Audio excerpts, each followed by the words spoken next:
Madden football is the home of Super Bowl 56, and this historic matchup is brought to you by EA Sports.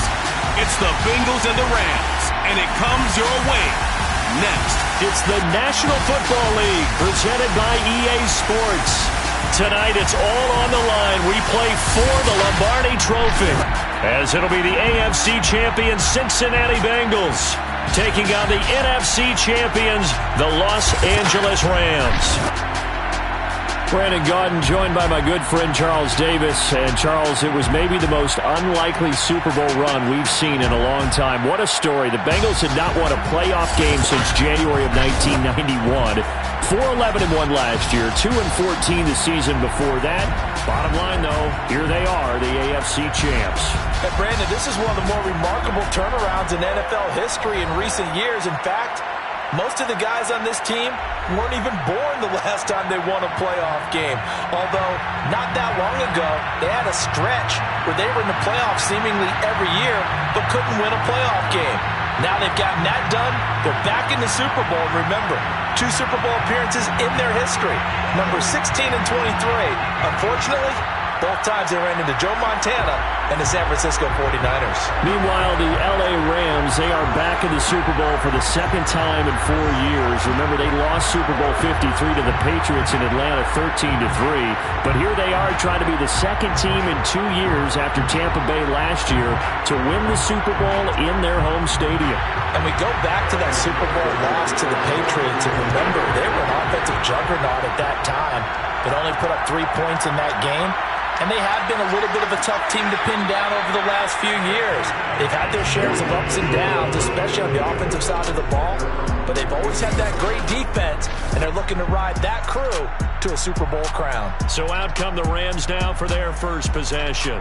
They'll be led out by their quarterback in his 13th NFL season now. It's Matthew Stafford. And he comes in off of a tremendous game in the NFC Championship round 2 weeks ago.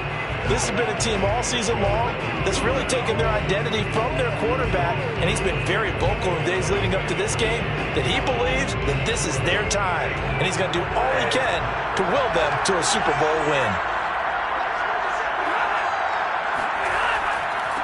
Here's the first carry of the game for Cam Akers, and he can only manage to get a couple. 2nd and 8 coming up. Defensively, we always know that he is tough in run support, and I think the way that he gets there is he understands what an offense is going to do before the ball's even snapped. A great job of scouting prior to the game, then reading, reacting, and taking the right path to the ball carrier. From the 16, Stafford. And that falls to the ground, incomplete. A nice job of bodying him up defensively, and now it brings up 3rd down. Nice play there to force the incompletion, and to me, one thing's for sure. When you're the underdogs and you're playing on the road, you absolutely have to get takeaways. You've got to get the ball from them. Yeah, win that turnover battle, going to be key. They didn't get one there, but you get the feeling they keep making plays like that, they might just get a few. Yeah, once you get one, defensive teams think they come in bunches. And he will not get what he needed as he stopped short of the first down at around the 22. It's a gain of 6, but not enough, as they'll be forced to punt on their first drive of the game. I think defensively you're okay with that. Here in the first quarter, he's going to get some catches, but they rallied to him quickly. And that's what you count on, and I like what you just said. First quarter, can you do it all game long? They catch it, you tackle them, they go down on the spot.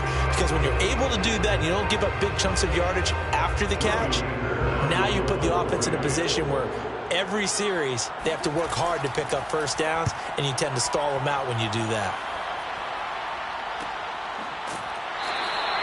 That'll be a 41-yard punt, just 1 yard on the return. And the Bengals will take over here 1st and 10. The Bengals offense here ready to rock and roll. Joe Burrow is the man at quarterback. And he's been sensational all season long, but he saved his best work for the playoffs, leading his guys to the AFC Championship a couple of weeks ago.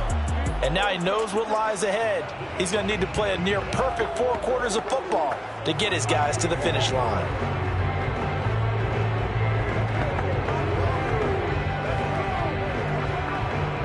Burrow and the Bengals with a 1st and 10 at the 34. They'll come out throwing here to start the drive. Oh, he's going to take a shot right away. And a high throw there as this is knocked away, down to the ground and incomplete. So many times we see teams go on the road and want to lean on their running game, but this crew just announced they're going to try and air it out and make hay downfield. Here's 2nd and 10.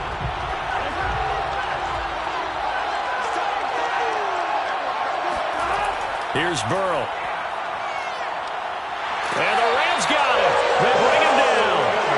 Von Miller doing what he does best with a sack. All right, partner, will be Captain Obvious right here. Not the start you're looking for offensively, right? Incomplete pass, followed by a sack. And when he went down, it looked like that right ankle got turned, but thankfully he popped up okay, and they breathed a sigh of relief on that sideline.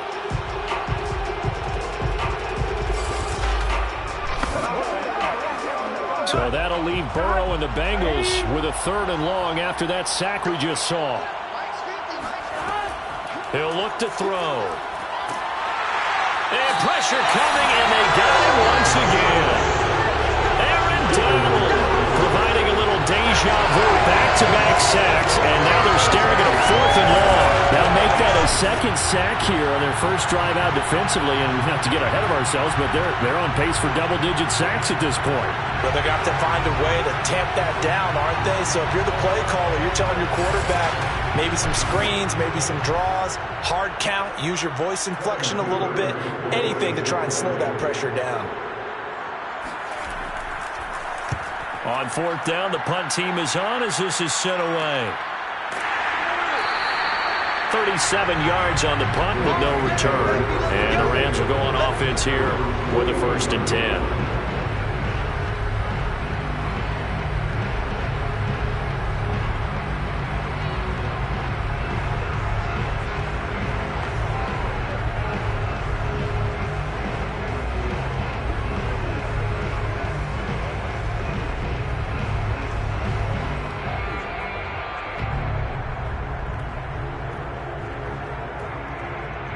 Set to begin their next drive, the Rams offense at the line.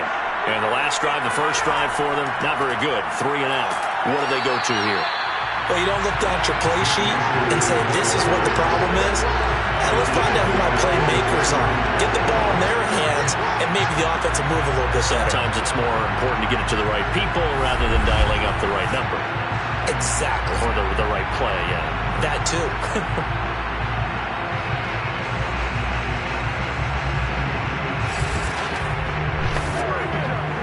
So now they have to contend with 2nd and 13 after the first down run goes backwards. Stafford going to give this to Akers. Nowhere to go that time. He maybe got a yard up to the 40. And the big fella stuffed that one up in a big way. I think doubling him has to be a priority because you can't move up to the next level if you don't take care of him first.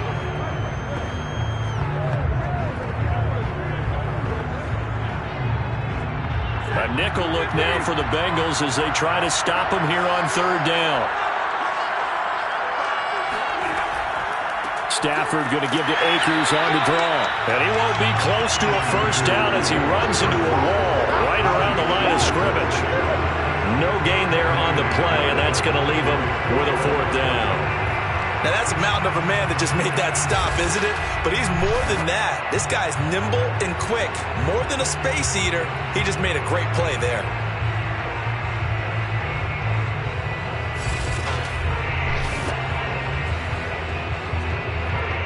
Here's Johnny Hecker now as he'll kick it away for the 2nd time. His first punt, 45 yards. This looks good as well. You rarely call your punter a weapon, but he certainly was there. How about that? Pinning him down at the 1-yard line and helping out the defense in a big way. I'm telling you what, if I'm a defensive coordinator, I might be thinking safety right now. Cincinnati coming back onto the field here for their 2nd drive. They're going to have to go at least 50, 60 yards here if they want to ensure that they don't have to punt the ball like they did last time. Yeah, so what you're saying is we're not playing to just get out of the shadow of your own goal line, right? You're playing to make sure the punter doesn't see the field again. So it's not picking up a couple of first downs. You want to pick up 5 or 6 first downs and make sure you move the ball into their territory.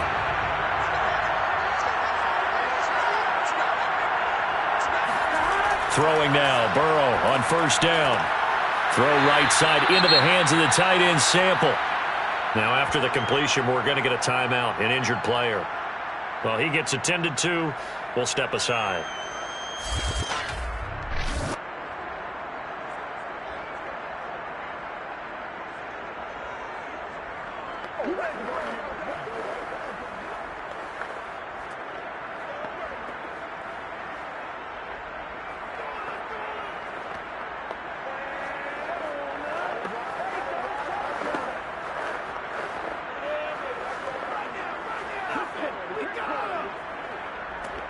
Eight yards to go on second down.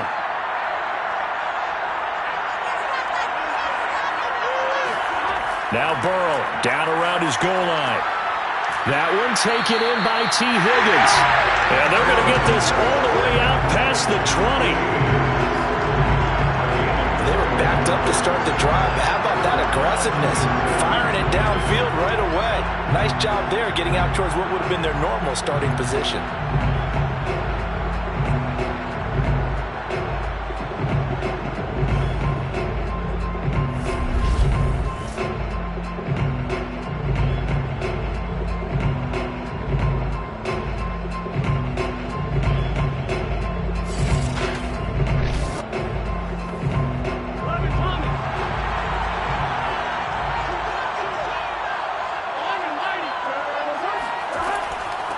The former second-round pick, this is Joe Mixon. And not much there.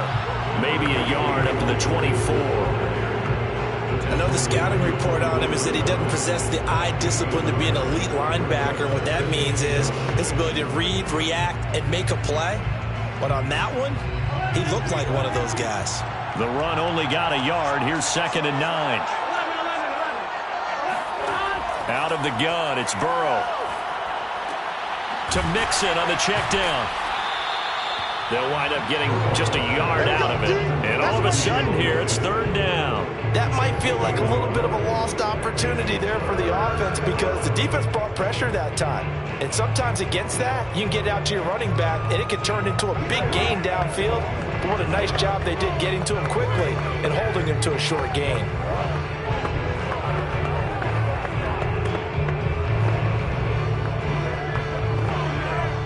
The Rams calling on their nickel set here defensively for 3rd down.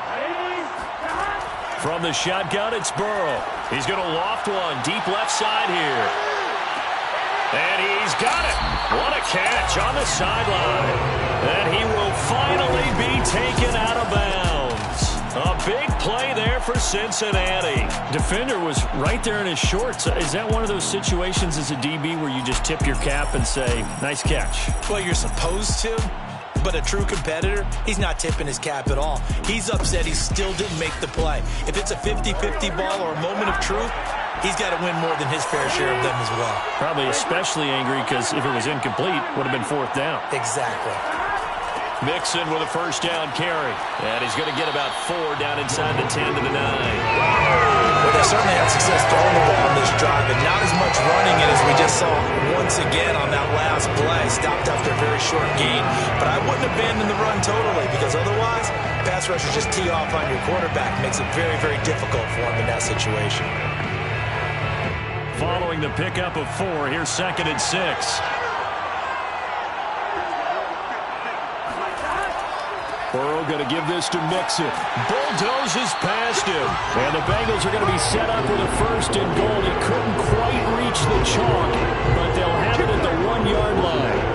A much different second drive here, Charles. They go 3 and out the first time. This time they've been able to sustain something downfield. And that's what often happens. You get the game started. You know, you have to get your footing underneath you. You have to get used to the flow of the game, the speed of the game. And sometimes that first drive is more of a probing drive. It appears they found something here in the second one.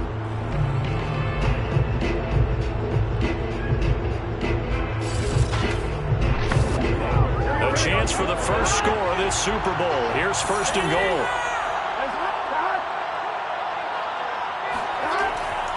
Mixon. And the second wave of tacklers is going to get him as they stop him behind the line. That's going to go as a loss of 1 on 1st down. It's a nice second effort we just saw there. So I'm trying to get to the end zone, but a lot of times near the goal line, second effort can lead to disaster. Make sure you hold on to the football because there's going to be guys swarming when you're carrying it.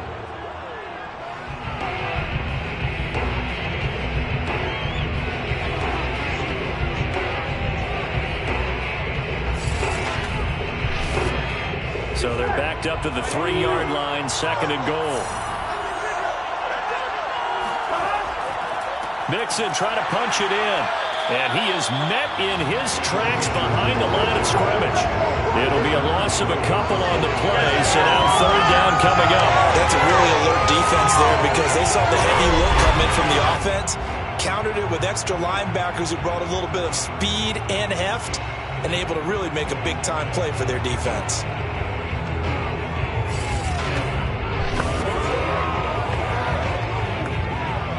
A big one here early in this Super Bowl. It's 3rd and goal. From the shotgun, Joe Burrow. And a big loss here as he's taken down. Leonard Floyd, the old Georgia Bulldog, finding his way into the backfield. Well, it's about how teams are so competitively matched, and you just want to make those plays that give you an advantage. How about right here? The difference between letting them score a touchdown versus holding them to a field goal? That's absolutely huge with the play he just made. And you know he hated taking the loss there on 3rd down. So on 4th down, off goes Burrow. On comes Evan McPherson for the Bengal field goal. Right hash, 37-yard attempt. McPherson's kick is good. And the Bengals are on the board first here. It's 3-0. So the field goal there caps what winds up to be an 11-play drive. Well, partner, that's a lot of offense to run there to only get 3 points. I just wonder, are they going to recycle those plays because they were successful in getting 3? Or do you go to another section of the playbook trying to find ones that get you into the end zone and get you 6?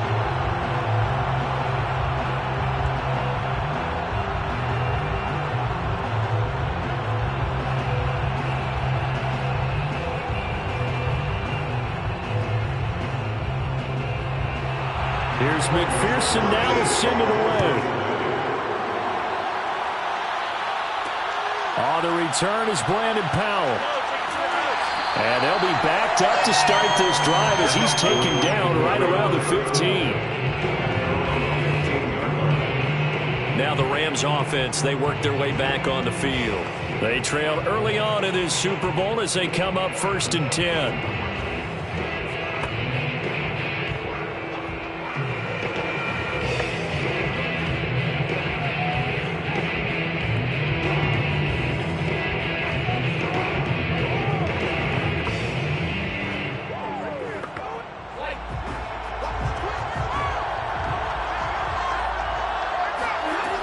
They'll begin on the ground with Akers. And despite a little power on the move, still tackled shy of the 20.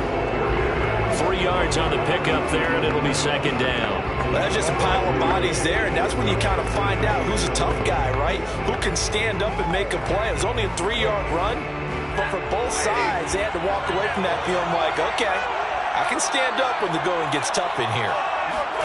On 2nd and 7, Stafford. He's got the hook up to Odell Beckham. And he almost gets this to the 30, taken down about a yard shy. Now that was pretty. They executed that curl route versus zone coverage. And that changes things a little bit because against man, it's often a tight curl, tight, sharply run route. Against zone, you're just looking for that open spot, that dead area. So you may curl it a little bit wider just to get to that place. And usually a tight window. He fired a bullet in there for the completion. And he's taken down right at the 45-yard line. Let's go! Let's go! A great job pulling that one in from a guy, as we know, who can really blaze. He's got a lot of speed. And that speed can work for him so many different ways. Sometimes he just takes off and goes and just runs past people.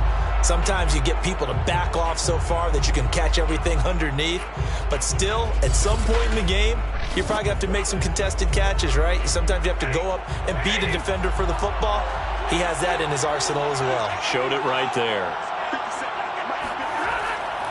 They'll run on 1st down with Akers. And he can only manage to get a couple. 2nd and 8 coming up. Well, any lane that might have been open there was closed pretty quickly, and that was because the defensive front, they won that battle at the point of attack at the line of scrimmage. They used great leverage, held their spot, and stacked him up.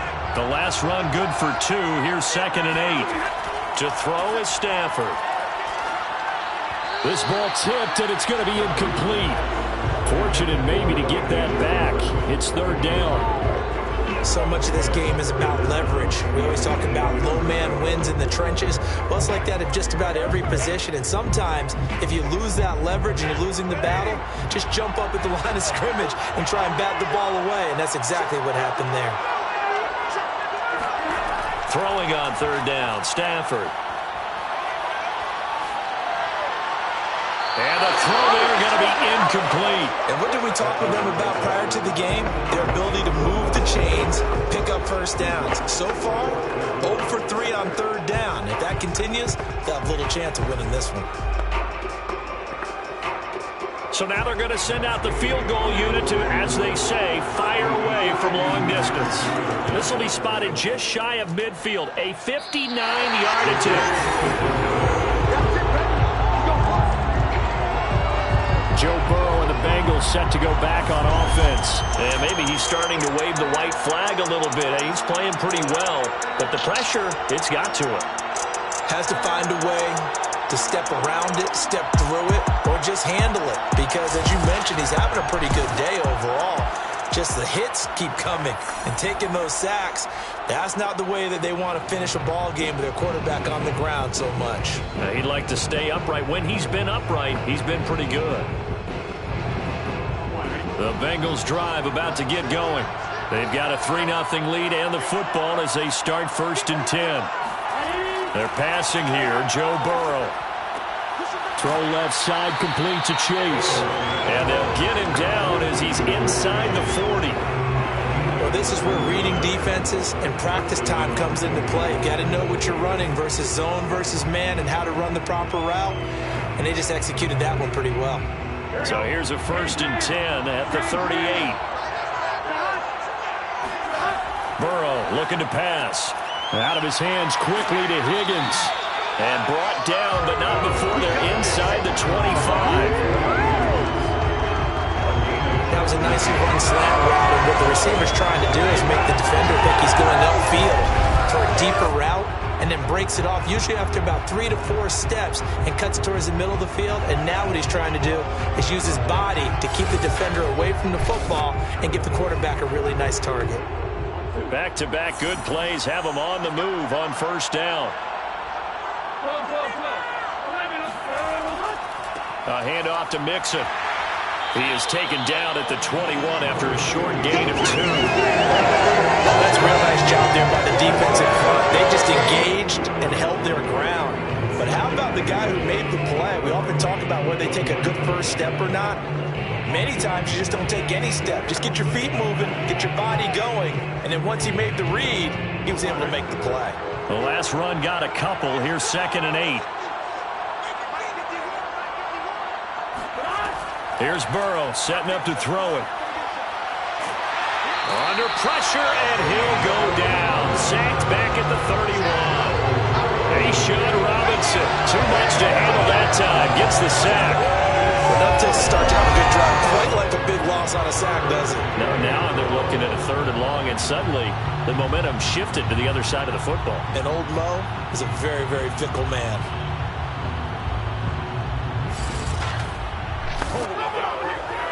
So that'll leave Burrow and the Bengals with a 3rd and long after that sack we just saw. Now back to throw. Throw right side, pulled in by Higgins. 14 yards is the pickup there, but it'll still lead to a 4th down. Nice job understanding the situation. 3rd and long, kept the play in front of them and made the tackle. They gave up a good chunk of yardage, but it does force a 4th down.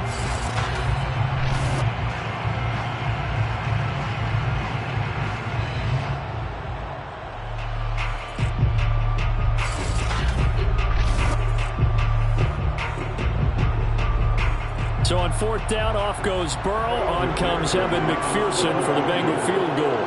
From the right hash, just a 34-yard attempt. McPherson's kick is good. And that'll make it 6-0 here in the first.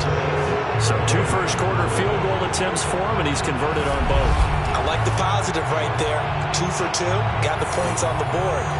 The negative side is they didn't score touchdowns. And, of course, going forward in this game, that's going to be the aim. And hopefully he'll be kicking extra points instead.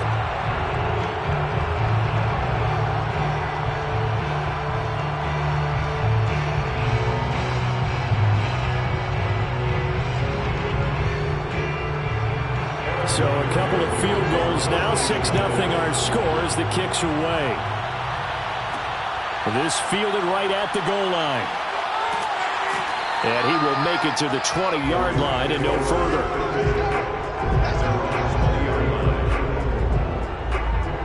And the Rams now coming out on the field. They trail early on in this Super Bowl as they come up 1st and 10.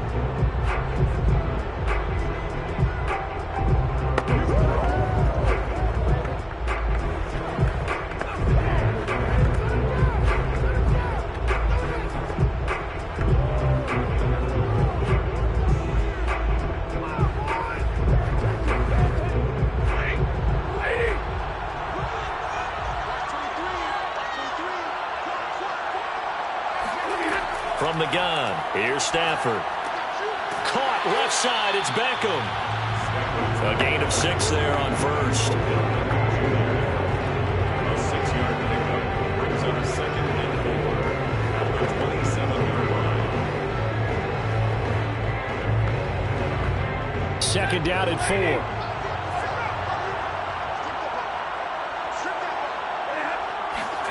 4. Off the fake to Akers, here's Stafford. And this is incomplete. Brings up 3rd down and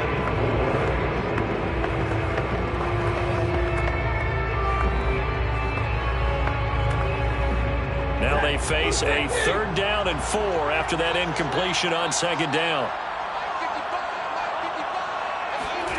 Out of the gun, Stafford. That's into the hands of Akers, complete. And he'll be out of bounds across the 30-yard line. 3rd and 4, he did just enough. I mean, just enough to move the chains. And that's all you're looking for, right? Just want to keep the drive moving. You don't need the big play there. Just get to that marker that you described, and he was able to do just that.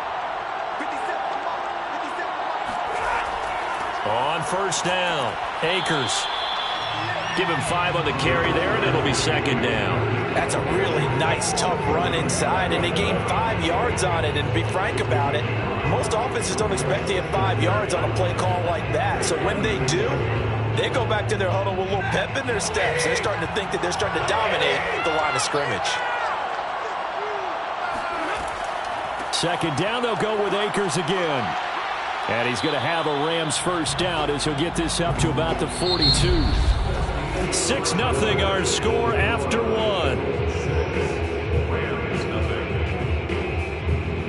The Rams with the football here to begin the 2nd quarter as they've got it with a 1st and 10.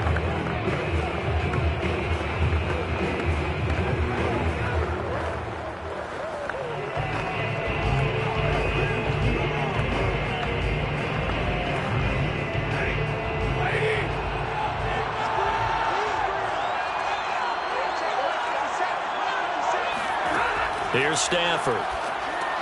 They'll set up the screen here to Akers.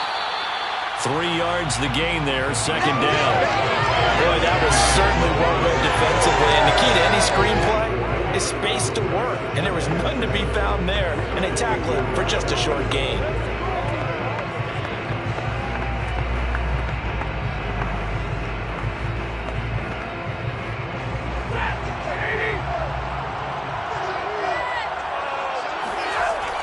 Here's a run with Akers on 2nd down.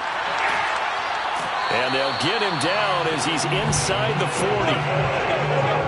He's obviously a bit of a shorter running back. Sometimes when he goes up the middle like that, he gets lost in there and then he pops out for 10, 20 yards. I actually asked NFL linebackers if that was true. Do you actually lose sight of some of the smaller running backs? And all of them confirmed that that can be a problem. Think of it this way. Two of the top running backs in NFL history, Emmitt Smith, Barry Sanders, both 5'10". This offense finding its legs now. Here's another 1st and 10. A shotgun snap for Stafford. The Bengal pressure gets him that time. Down he goes. The Clemson product, DJ Reader, got in for the sack. And, partner, it's safe to say that the secondary really contributed to that sack. Yeah, nickel set, 5 defensive backs. They covered everything. Nowhere to go with the football. But my question is, why didn't he throw it away?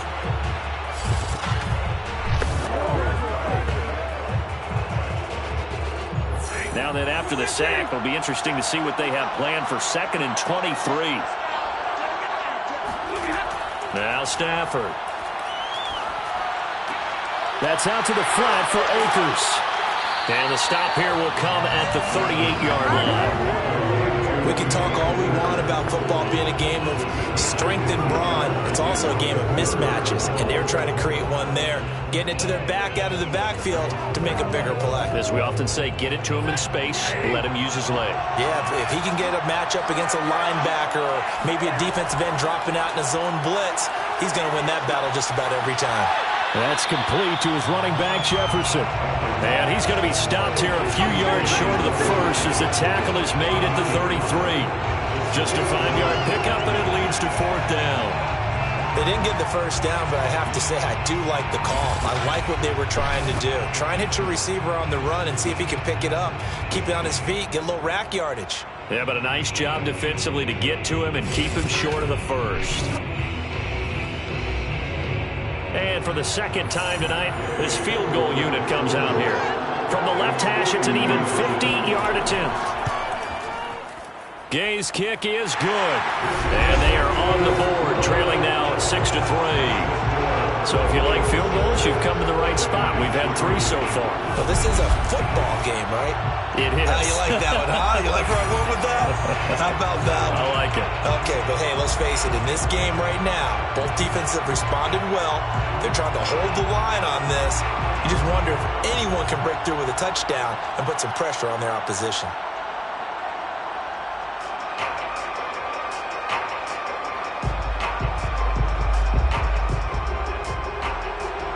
After the made field goal, Gay back out there to kick it off. Taking it about the 1. The lane opens here. He's past the 30. And good starting field position. He'll get this one all the way up to about the 35-yard line.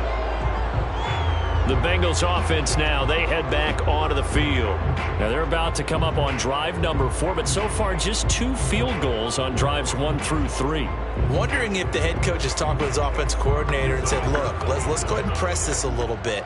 I'm giving you 4 downs on just about every occasion to try and get this offense kick-started and have it culminate in touchdowns. You know, maybe somebody press it a little bit. This might be the case. Burrow going to lead up the Bengals here, 1st and 10 at their 35-yard line. They'll try and start this drive in the air. Flush to his right, and he'll take this beyond the line of scrimmage as he slides to a hole. Give him a couple on the scramble. It's 2nd down. Now, how about that play? He took a possible negative and turned it into positive yardage and slid down to avoid taking a big shot. Excellent job getting down and avoiding the big hit.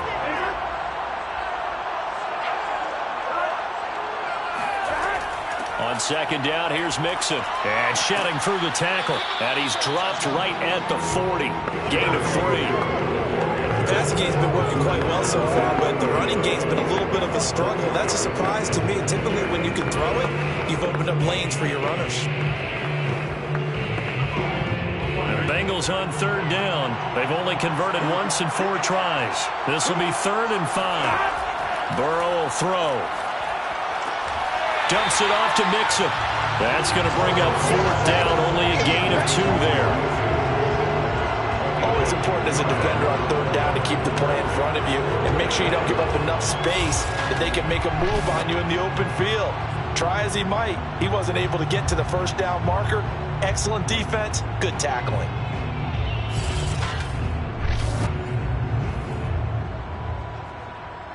Here's Kevin Huber now, as he'll punt it away for the second time.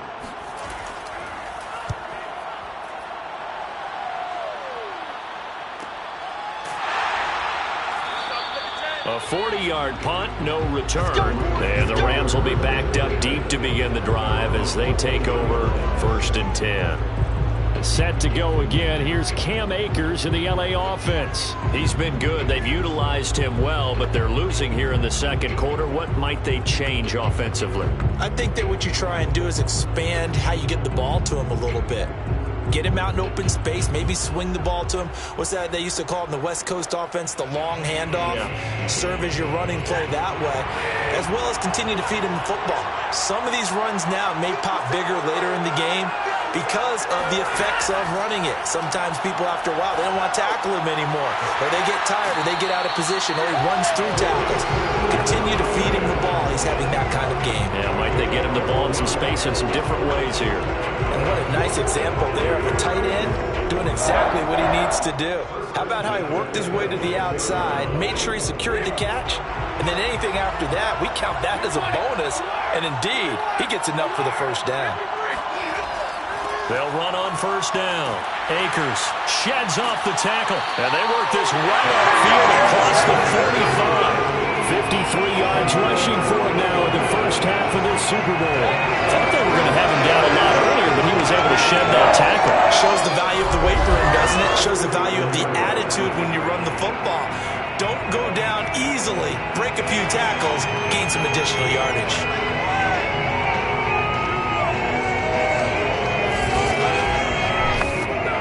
Back-to-back good plays have him on the move on first down. Now Stafford. Throw left side, complete to Kupp. And he's brought down. It certainly doesn't matter if it's been through the air like on this play or on the ground. I don't know what's going on with this defense. In a sense, they've been AWOL on this drive so far. 3 plays, 3 first downs given up. They've got to find the answers, and they've got to find them quick. So they'll come up in Bengals territory now with a 1st and 10 at the 41. Now it's Stafford. He'll dump this off to Akers. And he gets it down to the 32. He's already proven to be a factor in the running game on this drive. Now he gets involved in the passing game. I think what we're seeing here is the modern version of workhorse in the NFL, being able to run it and catch it with equal proficiency. Options galore here, 2nd and a few inches. They'll give this to Akers running right. And not able to break away this time as they're going to stop him right around the line of scrimmage. A 2nd down play results in a loss of 2 yards. They have 3 tight ends in that formation. That's almost a universal sign that they're planning to run the football. But how about the defense there? They met force with force and caused a stack up behind the line of scrimmage and threw it for a loss. The Rams on 3rd down, just 1 for 5 to this point. This time they face a 3rd and 2. Throwing is Stafford. It's caught. Beckham. And he is going to have a Rams first down. It's a gain of 6 that time on 3rd and 2. And Brandon, from our time in college football, where receivers weren't running the traditional NFL route tree, one thing they did learn, find open areas, find soft spots, and set up and catch the ball. And I think we just saw that there. Yeah, we saw that indeed, picking up the first.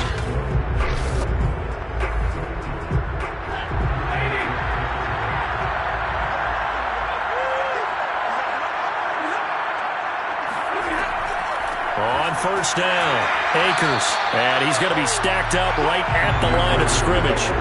Nothing there for him. 2nd down.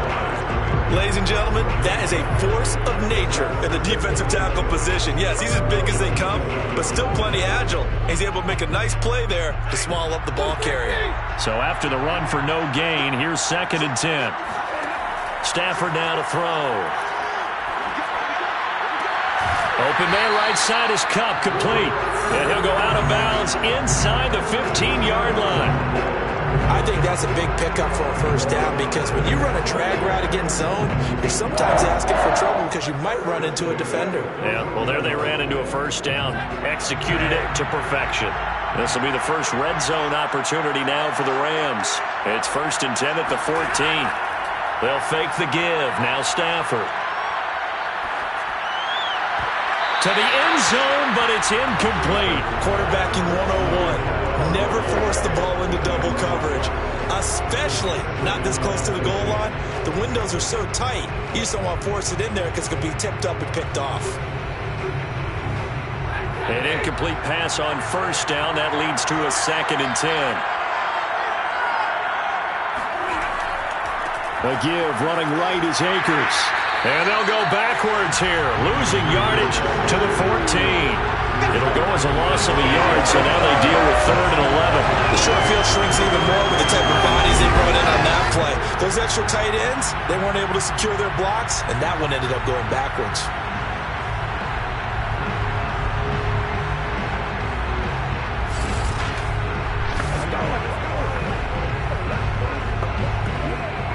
The Rams on 3rd down. They've converted just 2 for 6 thus far. This is 3rd and 11. Here's Stafford. And that is incomplete.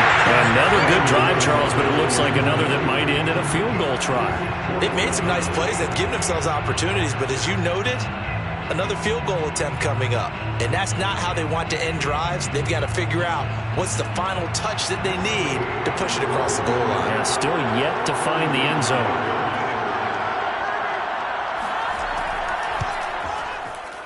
And Gay knocks this one through, and that will tie things up at 6-6.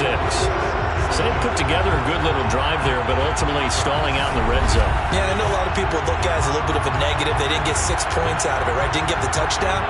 But that's actually okay. They got 3 points, able to give their defense a little bit of rest, let them settle down over there. So all in all, to me, that's a good drive.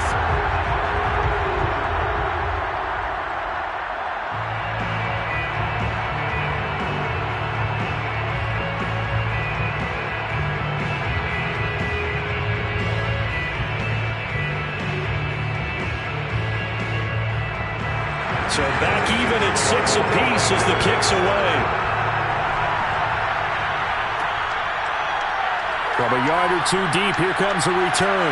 And only able to get this to the 19, so probably should have opted for the touchback. For the Bengals offense getting set and ready to go again here. And they're coming off a 3-and-out, my friend. I think they've got to look at that play sheet and go to a spot that they haven't gone before. Time to shake things up a little bit to try and get this offense moving. Okay, so how do you do that? How do you shake things up? You look at what you've called before, realize it hasn't worked Go to so something well, else. and maybe try and find one of those special plays from one of your better players, and maybe try and hit something big and get things going in the excitement area. Here's Joe Mixon as they start on the ground. And not a whole lot of room to operate there on the first down run. He gets maybe 3. Yeah, I don't know if it's exactly a win-win, but if you're on offense, you'll take that kind of a run, all right? It was kind of stacked up, found a little bit of yardage, and frankly, they're pretty close to staying on schedule on offense. The playbook is still open for the coordinator. From the 22, Burrow. And the catch made. It's Tyler Boyd. And he'll get this up to the 34-yard line. That was a fun one to watch right there. A nice in-breaking route and plenty of room in the middle of the field. And he was able to get behind the linebackers and grab the completion for a really good pickup. From the 34 now, here's 1st and 10.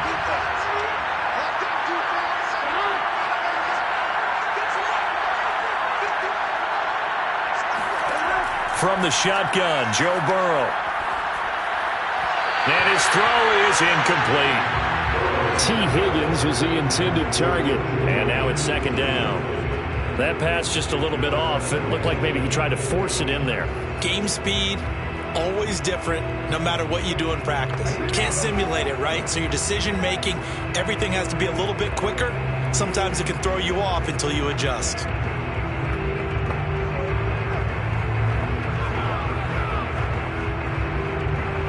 Second and 10.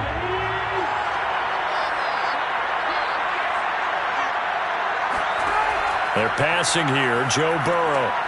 This goes out wide for Mixon. And he'll get up to the 43-yard line. 9 yards, not quite enough, and they'll be left now with 3rd and 1. And we see another pitch and catch there to the running back. This position just continues to evolve. They become just as critical to the passing attack as a lot of receivers, tight ends, because their ability to make people miss in the open field can really generate big plays for an offense. Throwing again, it's Burrow. Open man is Uzomah. And he goes out of bounds. It looks like right at the 50. That was a route run, not just with dexterity, but with intelligence. Found the hole in the zone, made sure the quarterback saw him, and was able to make the sure catch and flip the down marker back to 1.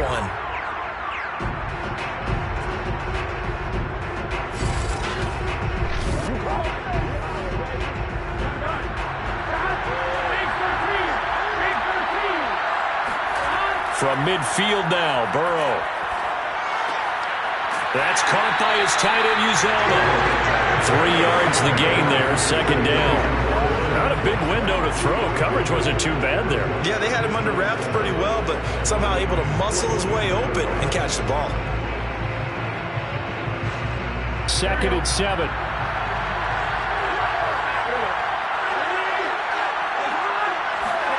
To the air again, Burrow. And that's going to be caught. T. Higgins.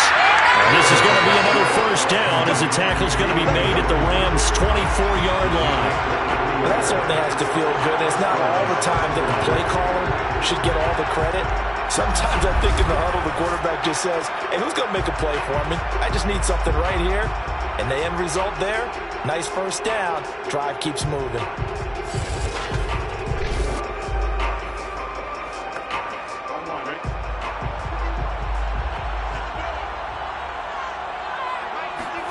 Throwing now, Burrow on 1st down.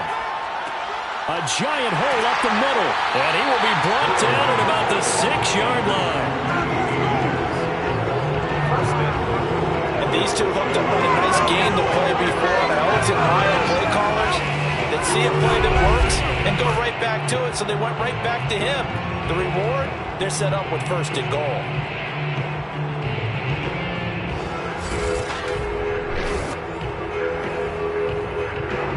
A kicker fest so far, all points via field goals. They're hoping to change that right here.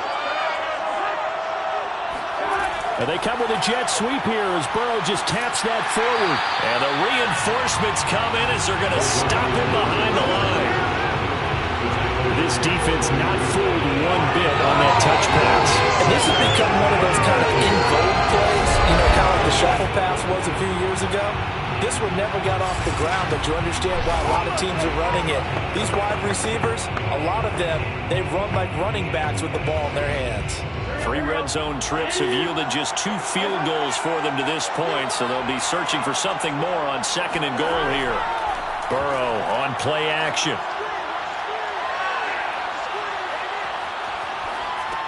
Toward the pylon, caught. 1:57 to go in this 1st half on EA Sports.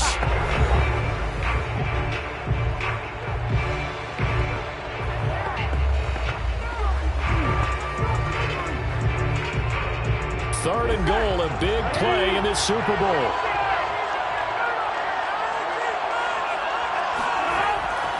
Here's a run with Mixon. And Mixon not going to get there. Running into a wall here, and they'll stop him short.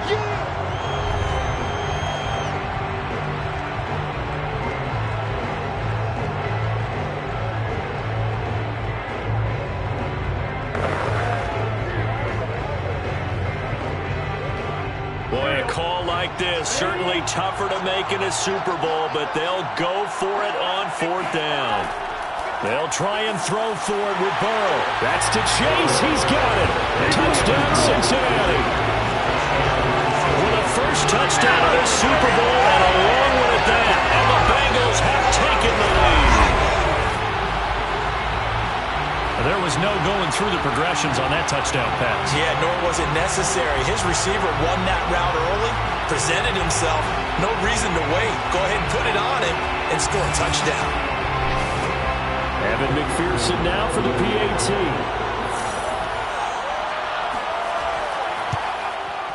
And it's up and good to extend the lead to 13-6.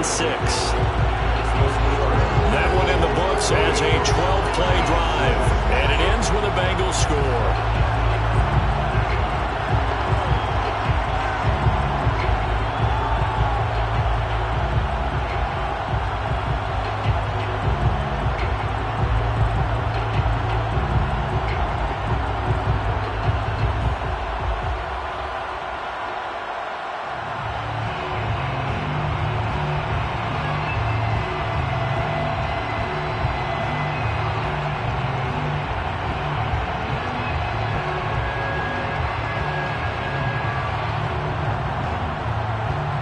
After the touchdown, McPherson on to kick this one away.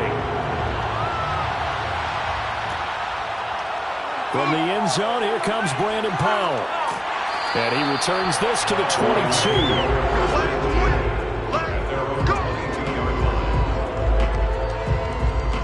Now the Rams offense getting the football back.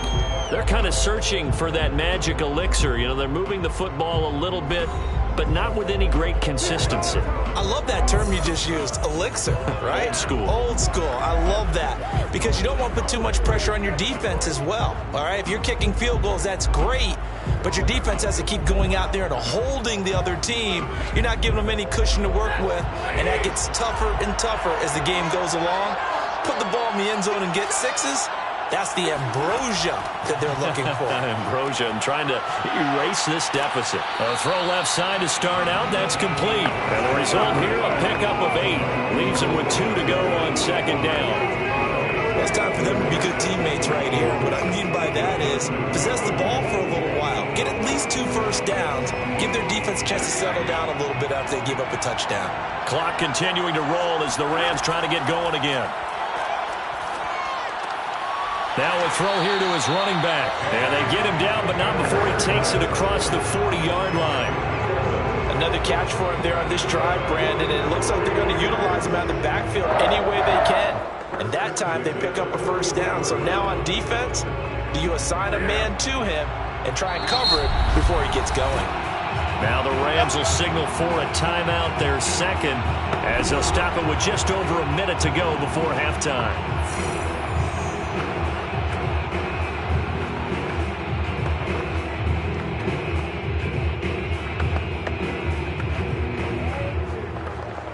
Back-to-back good plays have them on the move on first down. Out of the gun, Stafford. Complete, Jefferson the target. And they'll get to him after a gain of 7 to the 47. It appears that they read man defense and went to the out route, and what you have to do in that one is the receiver's got to make sure he works the defender towards the middle of the field to give himself space to cut to the outside and have that ball delivered with good timing, and they got it done. He lets this one fly toward the back of the end zone. And this is caught. He's got it. Touchdown, LA. Odell Beckham, 53 yards. And the Rams are an extra point away from tying up this Super Bowl. Well, he's been doing this for more than a decade now, showing that he's still got that arm strength from back when he was the #1 overall pick. And I'm telling you, nothing will let up a crowd more than a play like that. Here in the stadium, all eyes were on the receiver streaking downfield, and you know everyone was thinking, throw it, he's open. What a connection there for the touchdown. Extra point by Gay is up and good. And we are tied here in the second quarter.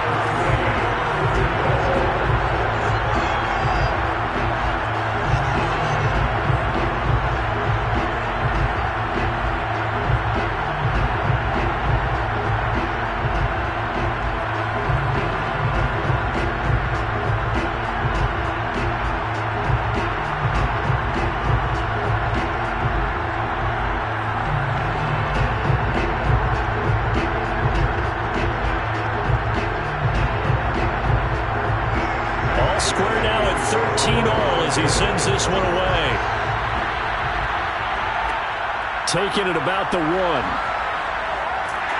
And able to get this across the 20, but not much further as he's dropped at the 23-yard line. And the Bengal offense going to see the ball one more time in this first half. And with 25 seconds to go, we'll see how they want to play this.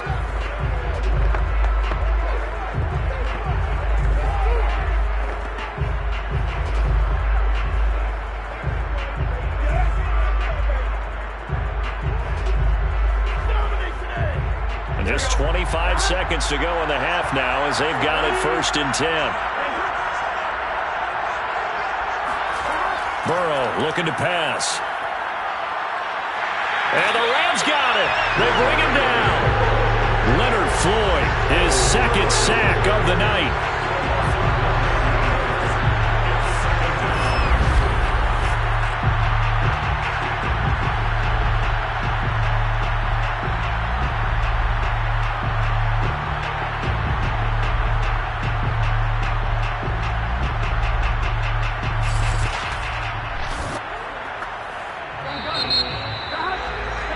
So it's halftime here on sports' grandest stage in the Super Bowl. As we send you to Orlando to check in with Jonathan Coachman at our EA Sports Halftime Report. Coach? Okay, Brandon, thanks very much. And welcome in, everyone, to an abbreviated version of the EA Sports Halftime Report. First, though, time for a check of the next-gen stats from that first half for Cincinnati. And they were able to have some success throwing the football against the secondary. Look for that to continue as they try to break this deadlock. Meanwhile, for the Rams, they too were able to take advantage of a soft secondary, as both of these two teams really threw the ball at will in that first half. Okay, Coach, yeah, adjustments likely going to play a big role in this third quarter in what's been a tight contest so far.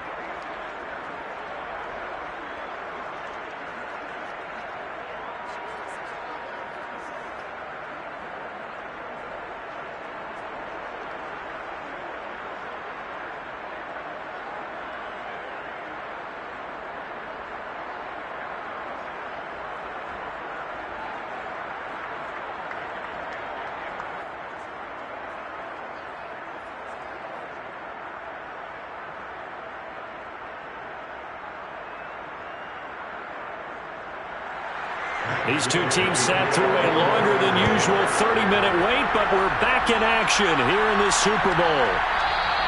And the half will begin with a touchback. And the Bengal offense ready to go here to start the third quarter.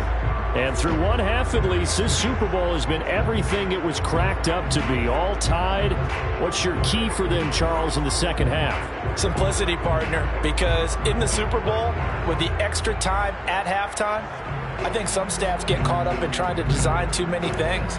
It's all tied up. They have to remember what they did to get here, put that back into play here in the second half, and I think they'll be all right. Mixon will get it to start the second half. And he's going to take this ahead for right around 3 yards, but no more than that. Second down. Sometimes with the running game, you've just got to stick with it. Look, it's the third quarter, no time to panic. But that also doesn't mean you just do it the same way you've been doing it the entire ball game. Maybe change up some blocking assignments or run a few different plays, but stay with the overall essence of the running game. On 2nd and 7, Burrow. He gets this one to Boyd. And he'll be out of bounds across the 30-yard line. I do have to admit, I like it when it all comes together. When the top part, catching the football, right, whether you're catching it with your hands or cradling it, comes together with the legs, in this case the feet, doing a little toe tap to stay in bounds and complete the catch. And a great job by our crew on the camera shot. Love when you see the grass or on the field turf, those rubber pellets flying up. Great catch. Now throwing on third down there, but he cannot connect. How about some applause for the defense there? They forced him to throw that one into coverage, and just like that, they're staring at a fourth down. Well done.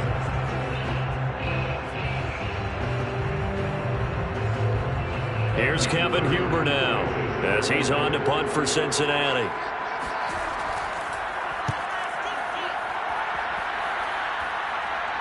And a fair catch signaled for and taken successfully. 36 yards on the punt with no return.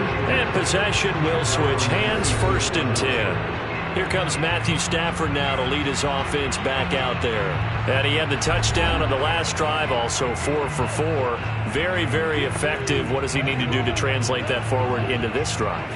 Not think that what he saw in coverages last time is exactly what he's going to get again. He's got to play ahead and start thinking to himself, okay, we just did that. What are they going to take away now? What do we go to as a counter? And continue to encourage his offensive line to continue to give him time. They were really good on the last drive.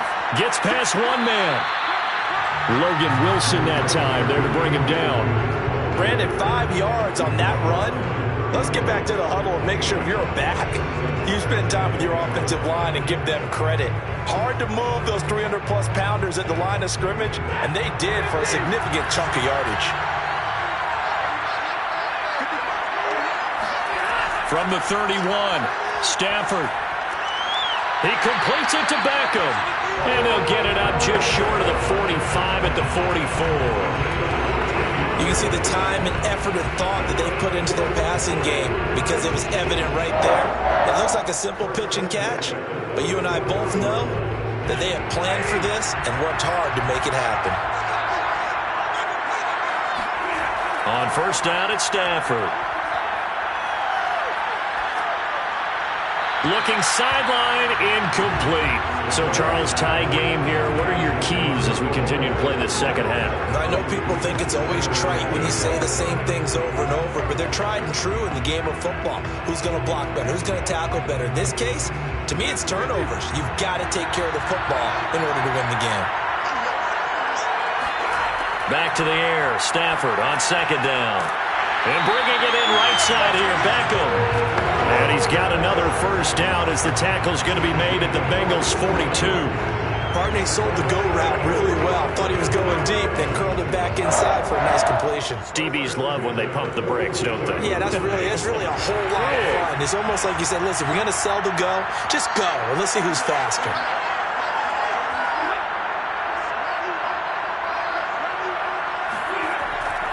They'll run on 1st down. Akers, and very little there. He might have gotten a yard. Yeah, I think he got a yard to the 41. We know that old expression, it's not my night.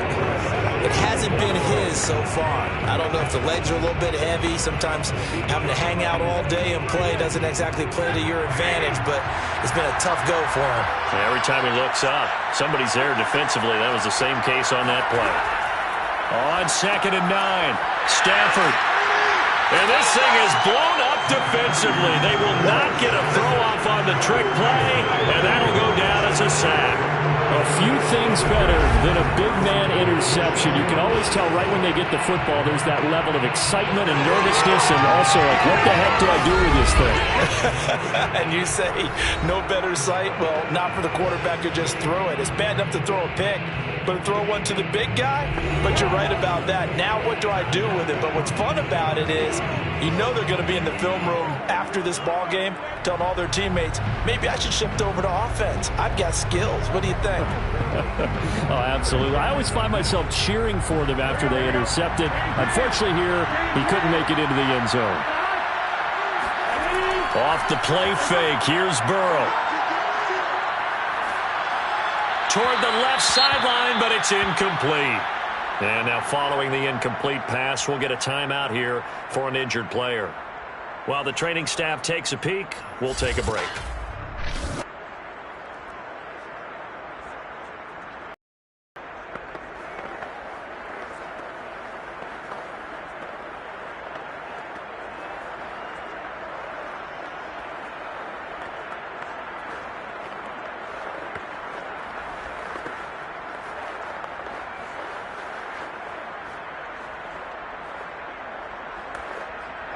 After the incomplete pass, here now is 2nd and 10.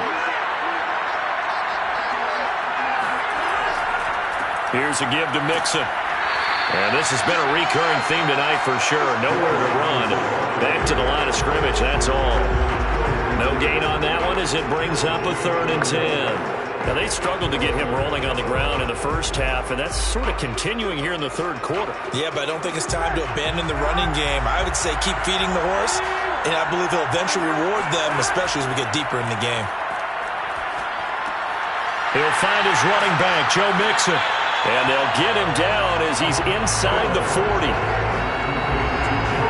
But they certainly had success throughout this contest getting him the ball in the passing game, and there he picks up another first down. Whatever they saw going into this one, they've been able to capitalize on it, and no adjustment has been made to take it away.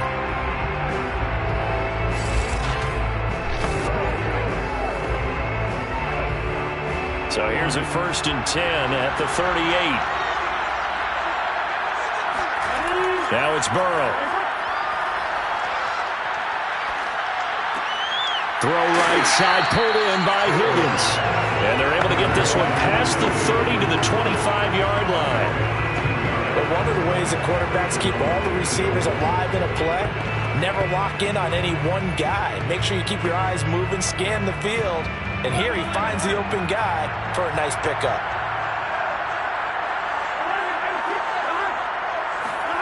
Now they go play action now. Burrow. That's complete to the tight end Sample. A good rally to the football. Keeps him to only a yard, and it's 2nd down. Got to give credit where it's due. Really nice defense on that play. The pitch and catch was successful, but not any run after it. 2nd and 9.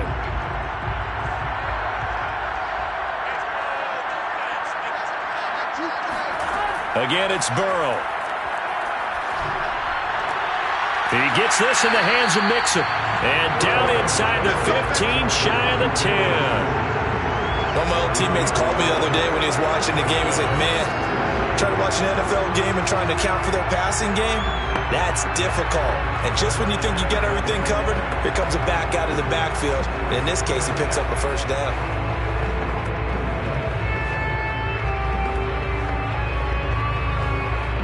Now a 1st and 10 at the 11.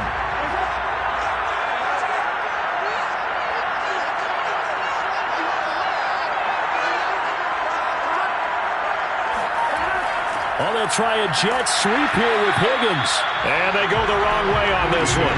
Losing yardage back at the 12. Officially, it's a 1-yard loss. That's going to bring up 2nd and 11. That's the danger, Charles, of running plays like this for your wide receiver. They can hit big or they can be duds. Yeah, you're exactly right about that, because if they're forced to try and go around defenders behind the line of scrimmage, sometimes you can give yardage in order to gain it. But in this case, they gave yardage and didn't get it back. Maybe just a slight detour on what's been a strong drive. Here's 2nd and 11. Here's Burrow. Escaping the pressure right. And able to break one tackle, but then quickly brought down. But a nice little gain. That was the 8th play of the drive, so a somewhat fitting pickup of 8 yards. They brought the blitz that time, and I thought they were going to get to him, but instead, he flipped it on its ear and ended up picking up positive yardage. I thought he was dead to rights, but you are exactly correct, sir. Able to turn that into a positive gain. A field goal would get him the lead, but that's not what they're shooting for as they come up on 3rd down. From the shotgun, Joe Burrow. Now Burrow loses the football, and the Rams have got it back. And at this stage in the game, sure, you wanted the touchdown. You're already in the red zone, but, boy, you squandered a chance to at least get the field goal there, so no points out of this, and we stay tied. Very disappointed team. No one more disappointed than the kicker, who thought he had a chance to be the hero of the day. All they had to do was trot him out on the field. They didn't even give him an opportunity.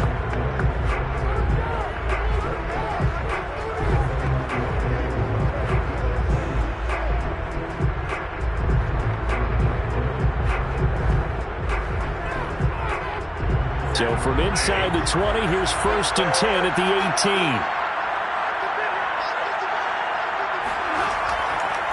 Now a give, right side. Akers.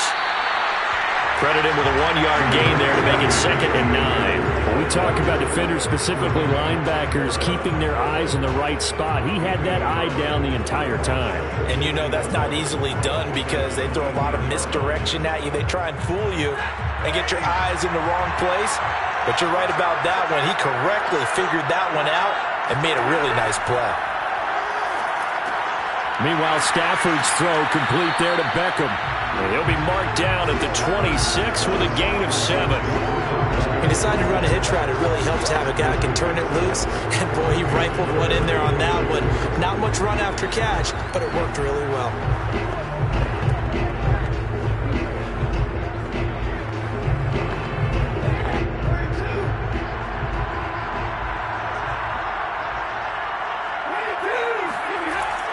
They'll try and run for this with Akers. And he's going to have the first down yardage as he's down at about the 30-yard line. So right after the defense gets you the ball and a takeaway and a fumble recovery of their own, you've got to reward them, don't you? You've got to stay out on the field, give them a chance to rest, and how about doing it the way they did it, running the football and picking it up on third down. They would not have wanted to go 3 and out. They avoid that right there. Yeah, they avoided the glares as they went back to the bench, didn't they? So 1st and 10 now from the 30. Off the fake to Akers. Here's Stafford. Going for Jefferson downfield. And that will be incomplete. Would have been a big hitter if they had connected. Instead, it's 2nd down. Love the idea, love the concept, but you got to leave a little room on the sideline so he can fade into it when he makes the catch. That was thrown too close to it for the receiver to make a play. So now 2nd and 10 after the incompletion on 1st down. Stafford now to throw. Pass incomplete, but the flag in the backfield, and this might be a roughing call. Personal foul. This is roughing the passer. The hit comes late. We saw it. There's your flag. And we know that there's a guideline, right? Ball's gone. You get 1 step. If you're within 1 step of the quarterback, you can hit him as long as it's still done legally. But anything outside of that, looks like an extra step was involved. So now a fresh set of downs. 1st and 10 after roughing the passer.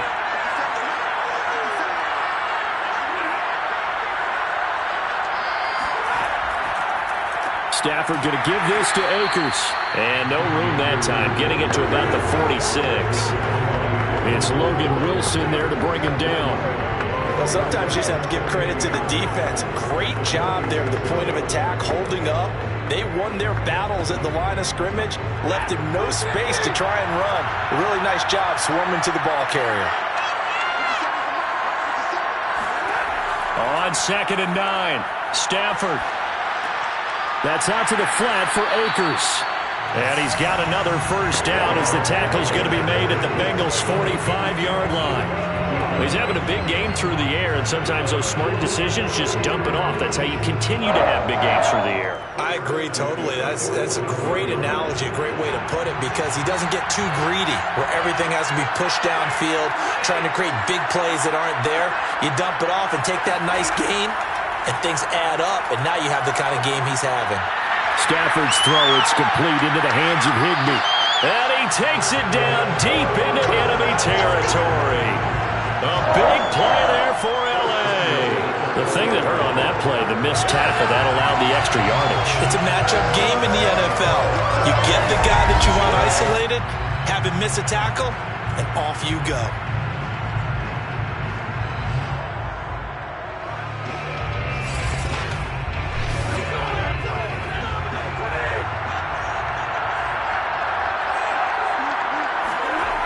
Michelle. He'll get 2 out of that run, and it's going to bring up a 2nd and goal. Looking at this now, you got a couple more cracks here this close. Sneak it. I don't think you even go into a huddle. Just line up, snap it, and fall in behind those guys into the end zone. From the 2 now, 2nd and goal.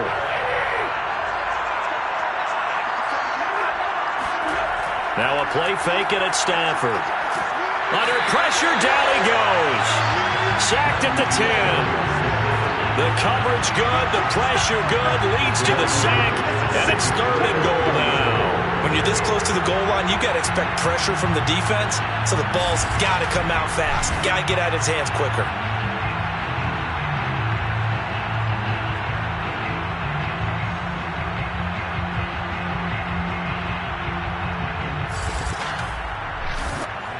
An important play right here, 3rd and 10.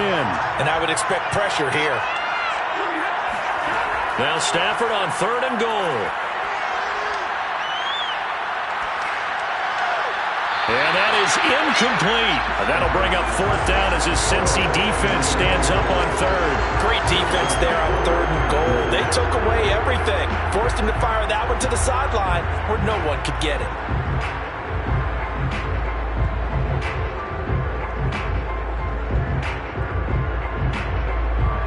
So now the Rams send out the field goal team here.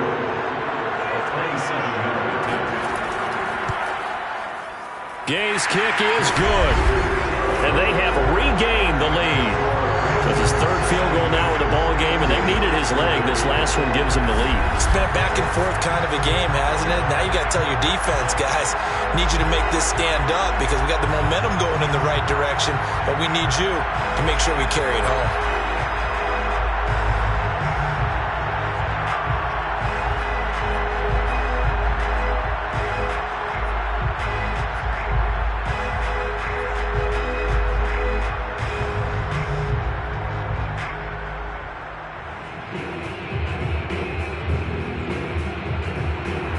After the made field goal, Gay back out there to kick it off. And it'll come out to the 25 as he will not attempt to return. Now the Cincinnati offense ready to see what they can do here. And they'll be looking to atone for last time's mistake of fumbling inside the red zone. Certainly they don't want to do that again.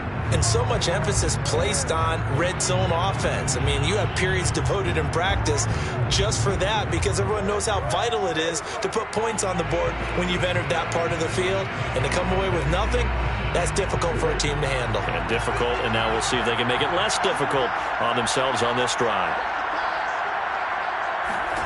Throwing now, Burrow on 1st down. Open man is Higgins. And he's able to take this one up to the 35-yard line.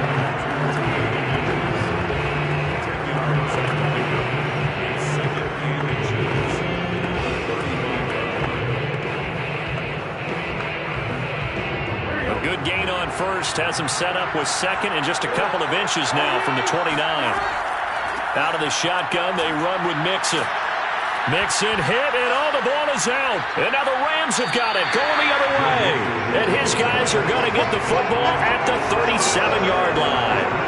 Whenever I see a team turn it over on back-to-back drives, fumbles on their last 2, I know one person's blood pressure who is starting to rise, and that's the head coach. Absolutely. And when's it going to go down? When they stop fumbling? When they stop fumbling and after he's assessed the game film, and only if they manage to win the game. And the L.A. offense ready for this next possession. Their drive last time, it stalled out. They were forced to take the short field goal.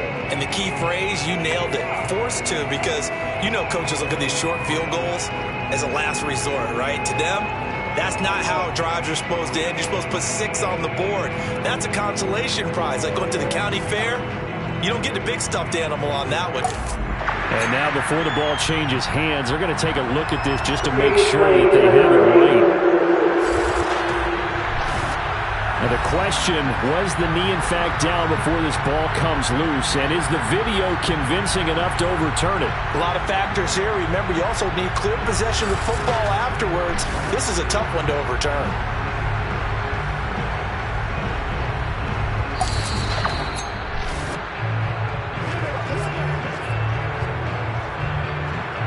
After review of the play, rule on the field is reversed. So that challenge, a successful one.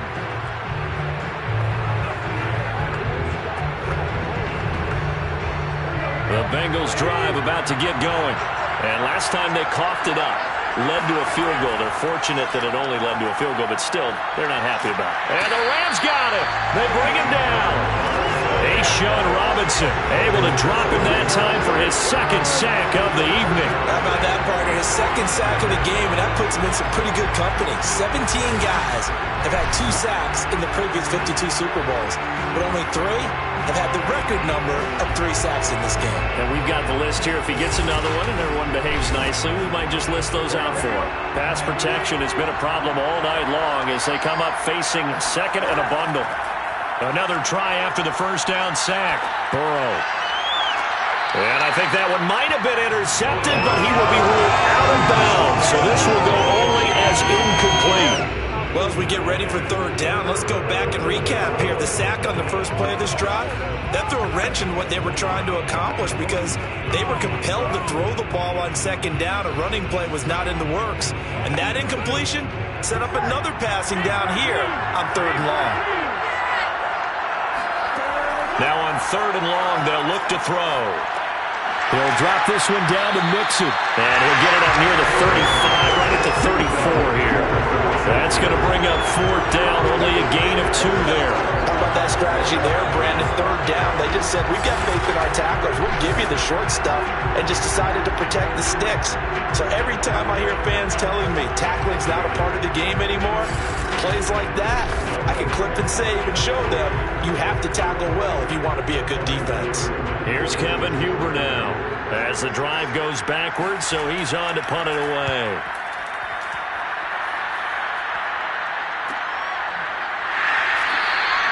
It'll be 37 yards there on the punt, and the offense will take over with a new set of downs.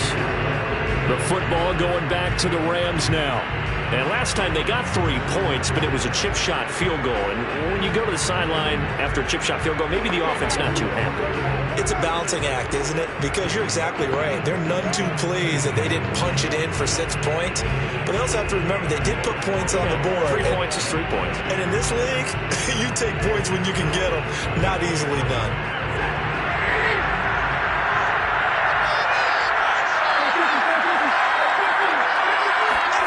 On 1st and 10, Stafford. It's caught. Beckham. 7 yards, the pickup there. Brandon, perfect defense in this situation would have meant that there was an incompletion. They would have picked it off. Okay, so they gave up the completion. But I really enjoyed watching how the defense stayed in sync, stayed in great communication. And as he dragged across each zone, you see him pointing, communicating. There he is, and they passed him off to each defender. Ended up making a nice play, even though it was complete. On second down now, Akers. 69 yards rushing for him now as he's done it on 19 carries. So many teams want to throw the ball in this situation nowadays, but I love watching a team that has enough confidence to go ahead and run the football. In that situation, that's almost a tendency breaker.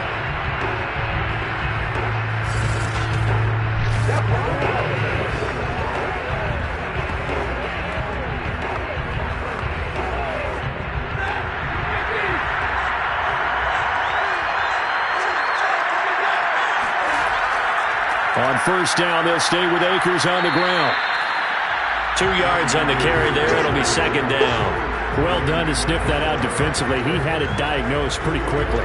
I love that description because diagnosed is perfect on that one. Read his keys, made the play, and he couldn't even get going moving the football.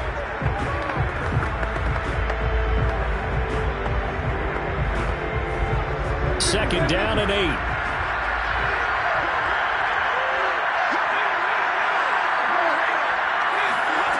Now Stafford.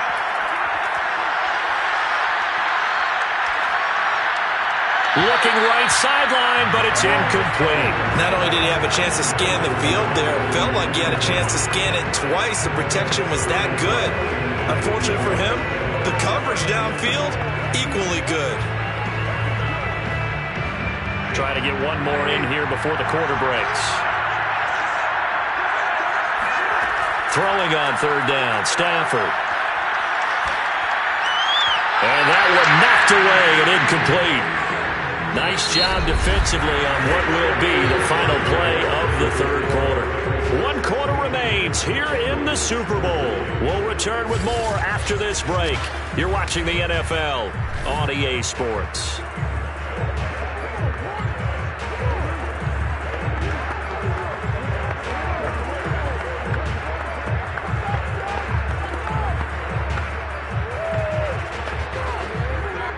Here's Johnny Hecker now as he's on to punt for L.A. Averaging over 50 yards a punt so far as this one's away. And a nice special teams job here. This is going to be down inside the 10 at the 7-yard line. So they'll play the field position game here as a very nice punt is going to pin them back. Yeah, it's almost like watching a game of tennis, or do you prefer ping pong? You know, back and forth like that? That definitely was excellent, wasn't it? Cincinnati now ready to take the field. And we're at the time of the Super Bowl where, look, they need points. And they need them badly. Trailing here in the fourth quarter as they begin this drive 1st and 10.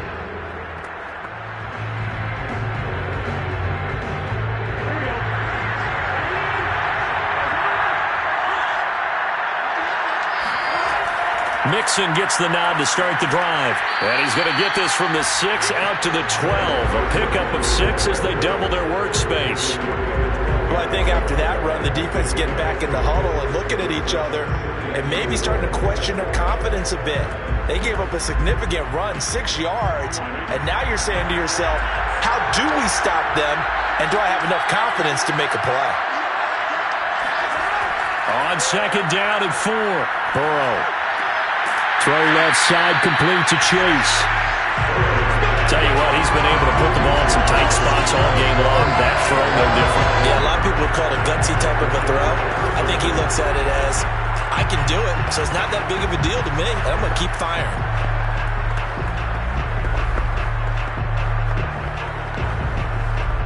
So signs of life in what's been a dormant offense in this second half. Here's 1st and 10. Out of the gun, it's Burrow. Boyd's the target, and he has it over the middle. And they're able to get this one across the 35. And here we are in the fourth quarter, partner, and watch them drive for what would be a go-ahead touchdown. And you and I both know this is where you need a quarterback who can keep his cool back there. Not just for himself, but to keep the rest of the team relaxed too.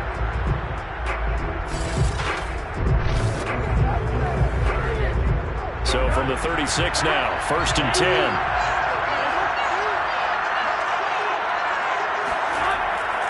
Burrow going to give this to Mixon. And nothing much materializing there on the 1st down run. He'll get a couple, and that's it. Seems pretty obvious defensively a key was stopping the run game. How have they done it so successfully? To me, it seems that these guys really did a nice job of paying attention during the scouting report meeting. And you know, Brandon, when they do those, they talk about the top plays that these guys like to run. The best runs for the top running back, those are the ones you focus on and want to take away. And they've done that pretty successfully in this game. Now a deep ball there on 2nd down, but it'll wind up incomplete. There is something to a game plan with trying to keep a defense honest. With a guy with that type of speed, you do so. Send him deep. Try and throw some air under it and hope you connect downfield. On that play, they run successful. Now the Bengals on 3rd down. They've had a lot of chances, but not much success, converting only 3 times. This is 3rd and 8. They'll set up the screen here to Mixon. And he'll be taken down, but not before he works it past the 50. And with that last play, he's now up over that 300-yard mark. And in today's NFL, it almost feels routine. And I hate that when you talk about a 300-yard passing game. To me, 300 yards still signifies excellence, and he's achieved that in this performance.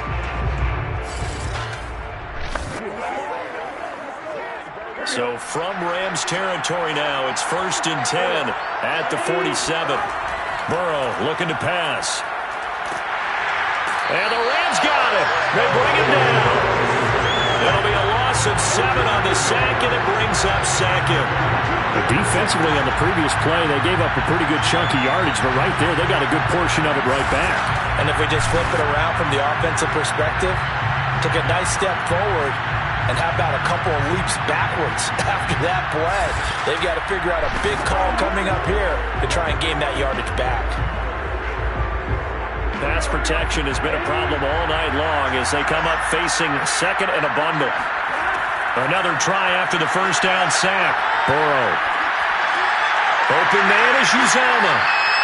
The reception good for 7. It's 3rd down. Let's not quibble about the gain there on 2nd down. That was a positive play because that was a take-what-you-can-get situation. Got out to the tight end. Now it gives them much better opportunity to convert on 3rd down. A field goal from this spot likely out of the question. They've got to get closer here on 3rd down. Now it's Burrow. That's caught by his tight end, Uzomah. And all the way inside the 15 before they drop it. A big play there on the catch and run. Well, this is where an offense needs to show what it's made of. And, in fact, where a quarterback needs to show what he's made of. Trying to engineer a fourth-quarter comeback, and he hits a big one right there.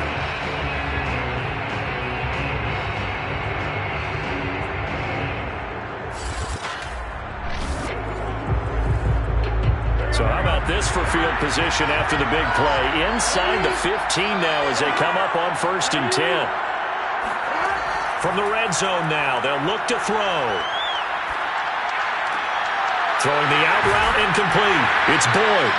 And this play gets blown up. They'll lose yardage. Back at the 17. That one unable to develop, never got going. A loss of a couple, and it's 2nd down. It looked like the defense, they were ready for that one. Really left him almost no room to work after catching the ball. He could throw every move in the book at him. They were there, and they tackled him for a loss. A small bit of adversity here on what's been a strong drive as they come up 2nd and 12. And Burrow going to throw again. Got an open man. That's C.J. Uzomah. 4 yards on the completion, and it sets up a 3rd down. I'm wondering if the same thing went through your mind as mine. When I see a big man like that make a catch, all I keep thinking to myself is, big man with football. Look out, everyone. He may not juke you a whole lot, right? He may not run past you because of his size. You're talking about a guy weighing in the 270 range. But, boy, once he gets his mitts on the ball, he's going to be tough to bring down. Dumps it off to Mixon. And they will get to him at the 7 and snap him short of the 1st down marker. 5 yards, not enough. And it'll be 4th down. We can make this one pretty simple. Lock the ball of his progressions downfield, forced to get it to his running back. But how about the way they ran to the football and knocked him down to force a 4th down?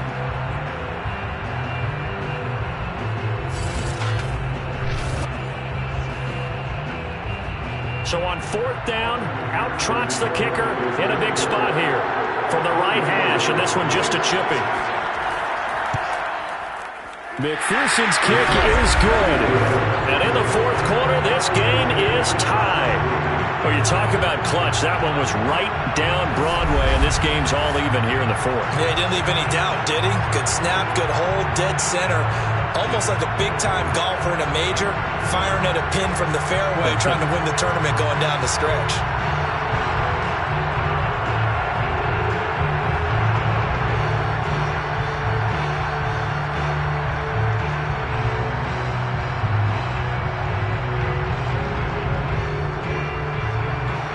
Set to go now with the kickoff. These two teams all even again as we continue in this wild 4th quarter. Powell now to take it out of the end zone. And in hindsight, probably should have taken a knee as he only gets this out to the 16-yard line. The Rams ready to go on offense. And this Super Bowl has been as good as advertised. Probably one of the best that we've seen in recent memory. All even here in this 4th quarter.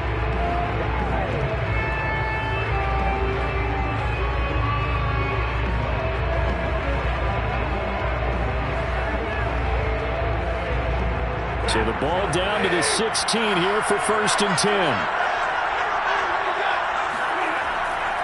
Now a give. Akers running left.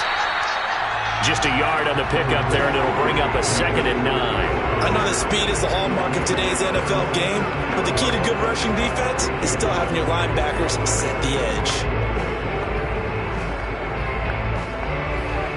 Here's 2nd and 9, just a yard on that last run. Going right back to Akers. And he works it across the 25 before being tackled.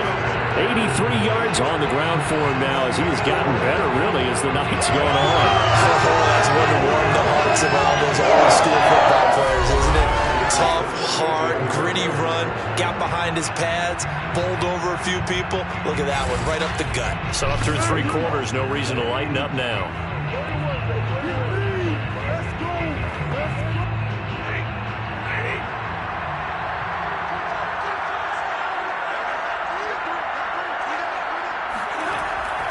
On first down, Akers, a nice little juke. And he'll take this up near the 35, maybe the 34. 7 yards on the pickup there, and it'll leave him with a 2nd and 3. Well, no matter how they phrase it, staying on schedule, staying ahead of the sticks, whatever you want to call it, 7 yards on first down, that fits the bill. 2nd down and 3.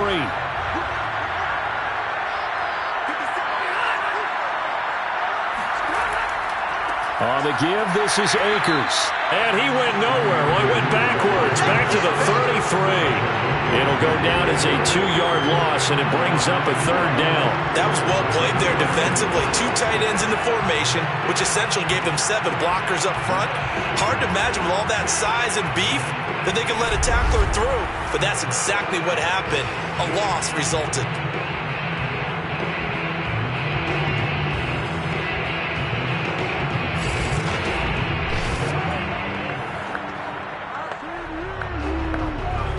The Rams on 3rd down. They're hitting at just 30%, 3 for 10.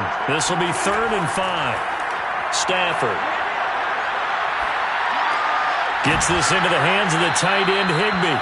And he will be very close to a first down, but I see the closed fist of the referee, and that means 4th down. So give him 5 yards there on the pitch and catch, and it'll be 4th down.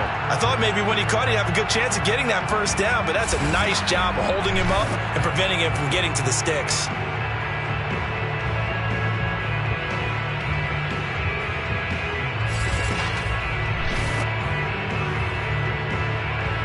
Here's Johnny Hacker now. He's been terrific so far.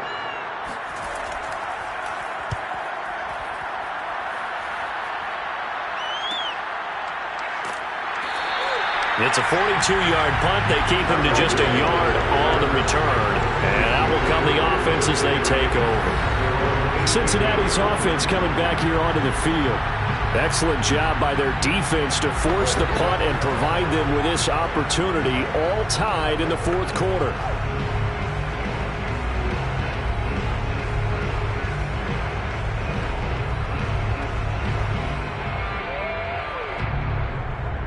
Burrow and the Bengals with a 1st and 10 at their own 18.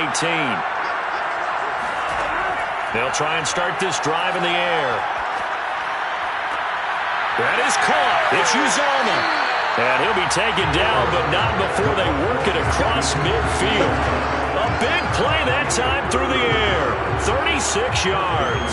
As we've seen over the years, offense coordinators will often ease their way into drives. Many of them don't want to risk a turnover and put their defense in a bad spot, but not in this case. Not at all. Forget about easing into it. They took a shot. It worked.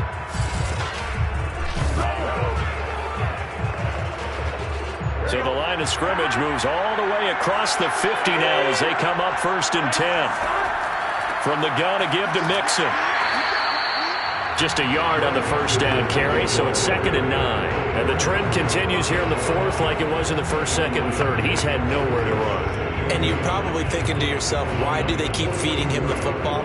Well, they trust him first and foremost. They do believe that over time he might actually pop one of these runs.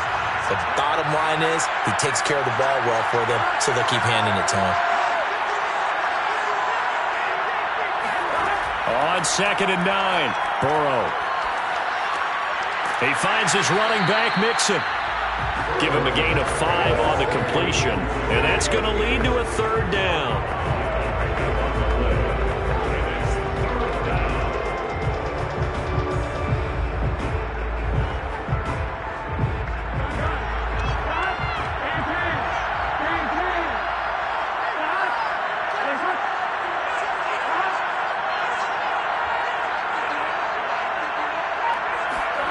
Now Burrow.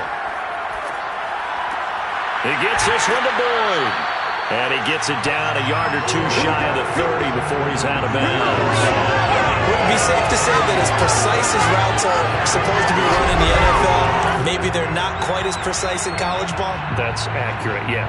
And I think we saw a college route in the NFL there. Just find the soft spot, find the dead zone, and find the first down. And that's what he just did. From the 32 now, here's 1st and 10.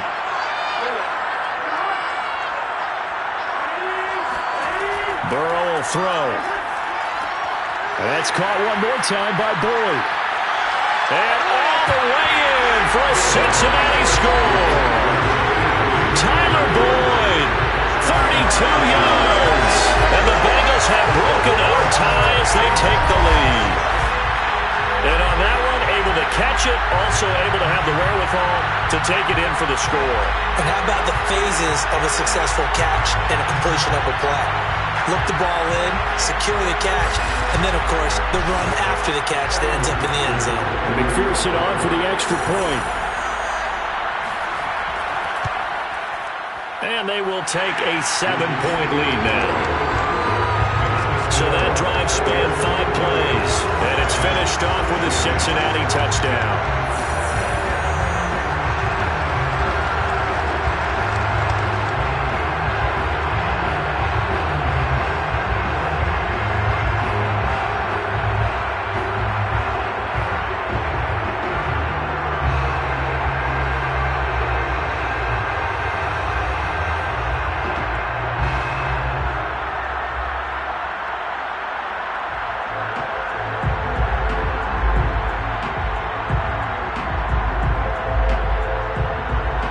So after the made field goal, here's McPherson to send this one away. On the return is Powell. And he will make it back to the 15, and that's it. Good coverage there by the kick team. Here's the Los Angeles offense as they get set to take possession.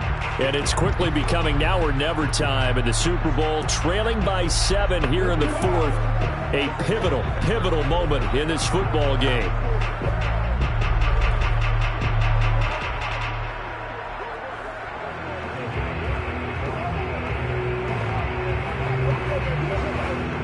Line of scrimmage, the 15. It's 1st and 10. Here's Stafford. Throw left side, complete to Kupp. Not much there, only a yard. It's a game of matchups, and that's why you take your receivers and move them around a bunch, especially your best guys. And when they work out of the slot, you often hear the coaches talk about how great it is because it gives you a two-way go. You can break out or you can break in. That makes it hard to defend. On 2nd down, Akers. They'll get him to the ground at the 20 following a pickup of 4. Well, if you're a football guy, that's a pretty run because everyone is in sync right there. Obviously, the guy carrying the ball, but how about the people up front? Leverage, athleticism, they created some nice space for him. The Rams on 3rd down. They've had a lot of chances, but not much success, converting only 3 times. This will be 3rd and 5. They'll set up the screen here to Akers. And he's got it past the 30 before he's hit and dropped. I like the design that we're seeing right there. This is what they need. Down by a touchdown here in the 4th. They just need to keep working their way downfield. And when they see openings, take their shots.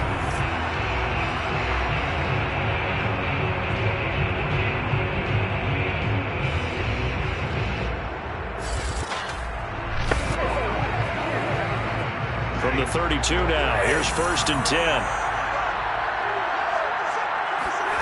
To throw is Stafford. He finds his target, Beckham.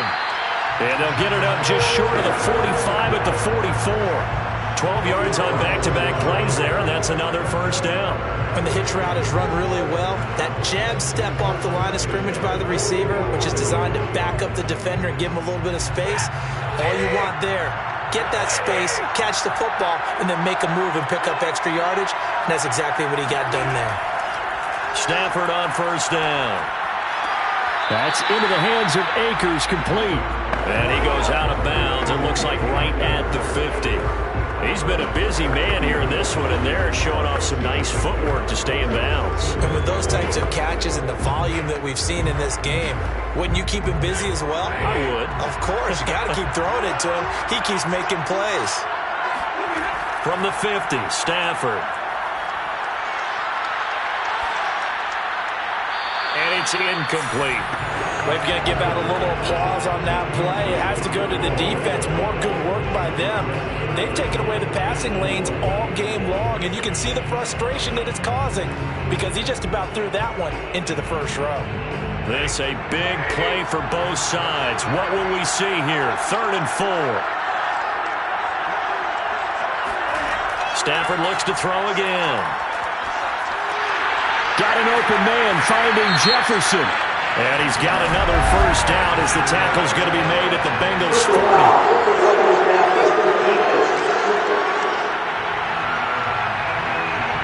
Well, when you're leading in the 4th quarter, that's not the penalty you want.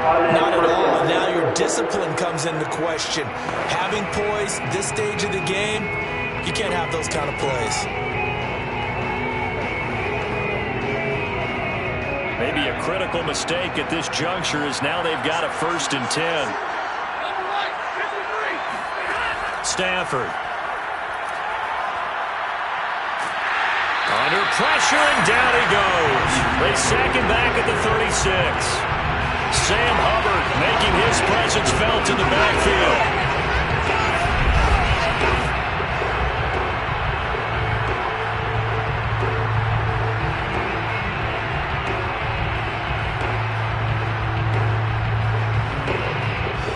Fourth quarter, down to the final 2 minutes, and we've got a 1-score game.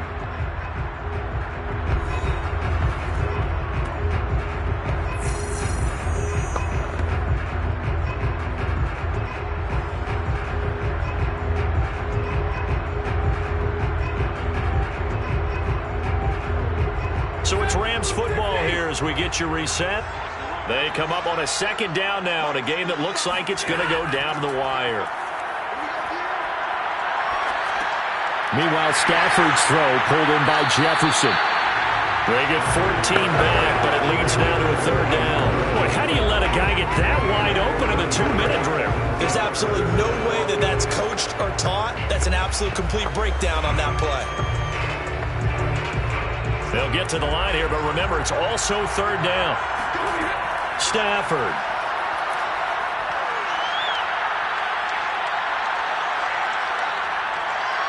They still can't get it. And he works his way past the line of scrimmage and then slides to a hole.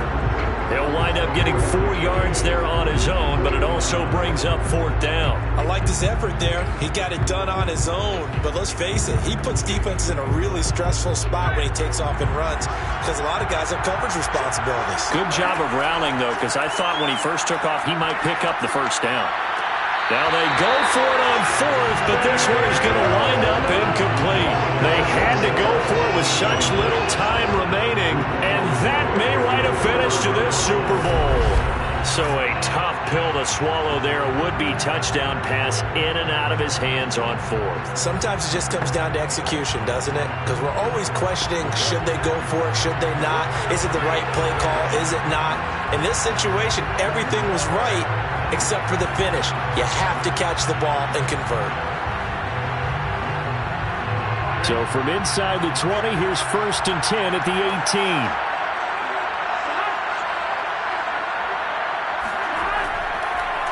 They'll start here with a give to Mixon. And they'll blow that one up back at the 16-yard line. The Rams going to go ahead and use the first of their timeouts as they get it with under a minute to go now in the football game.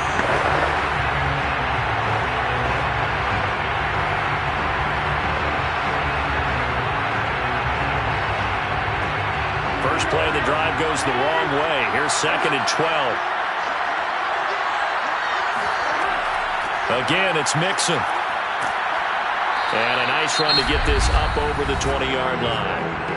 Now the Rams will signal for a timeout, their 2nd, as they get the stoppage with a little over 50 seconds left to go in the game.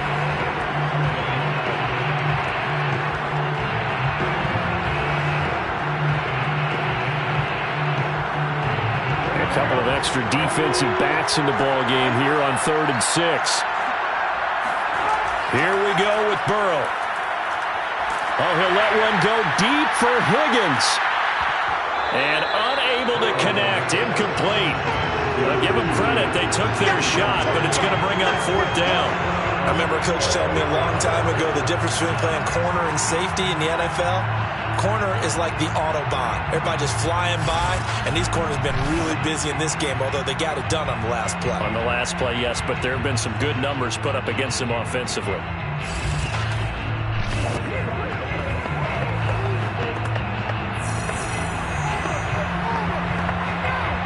Here's Kevin Huber now, as he'll come on for his 5th kick of the night.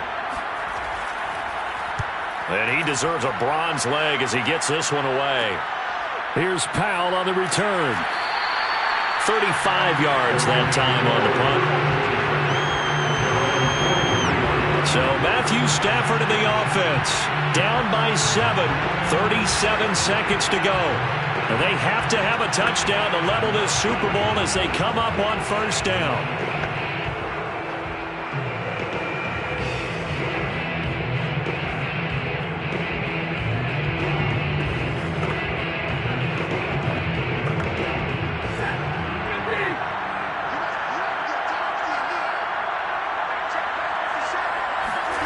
Now Stafford. Now a desperation throw deep downfield. And that's going to wind up incomplete. However, we do have a flag down. Let's check in with our referee. So the defense helping him out a little bit here late in the 4th. Yeah, and you're exactly right. And when you're the one doing the chasing, you'll take a little help from the other guys, won't you?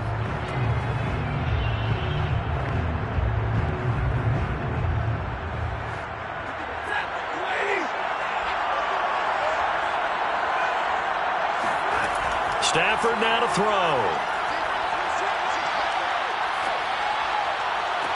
And this is intercepted, but they'll say out of bounds. So very close to a turnover there in the end zone.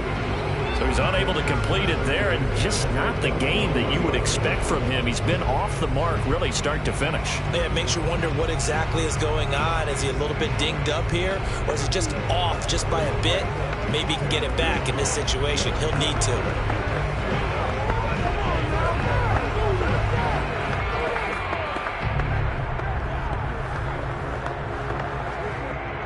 So after the incompletion on first, now 2nd and 10. Now it's Stafford. Open man, Higbee, the tight end. And he's down inside the 5 at the 4 before he's out of bounds. Well, they got the yardage they needed there. Picked up the first down, got out of bounds. How about the urgency that they have, as well as they understand where they are on the field?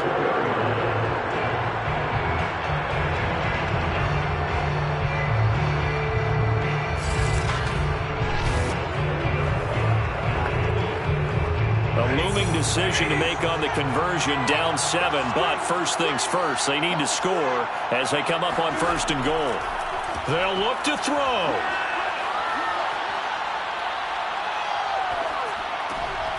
That'll be caught by Kupp. It'll go as a loss on the play, not what you need down here. It's going to be 2nd and goal. They like going to him in the slot. He catches another one. I think this comes under the heading of until they stop him, why not go back to him? He has something going really well. Great working relationship with the guy throwing the ball, and they keep making the connection. Back at the 5-yard line now, 2nd and goal.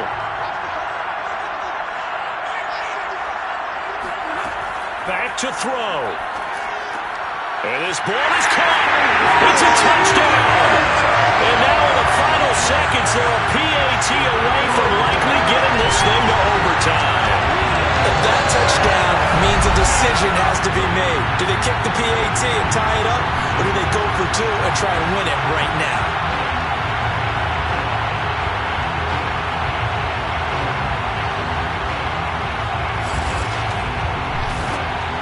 Now still down 1. Here's an utterly critical extra point attempt here. So now with 6 seconds remaining, we get a timeout on the field.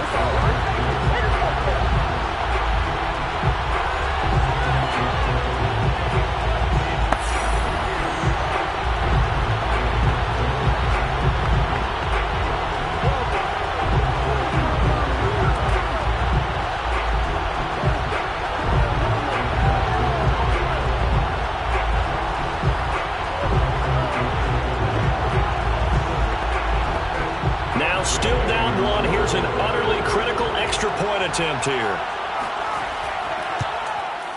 And it is good. There were about 70,000 people about to turn blue from holding their breaths, but it's good, and this Super Bowl is tied.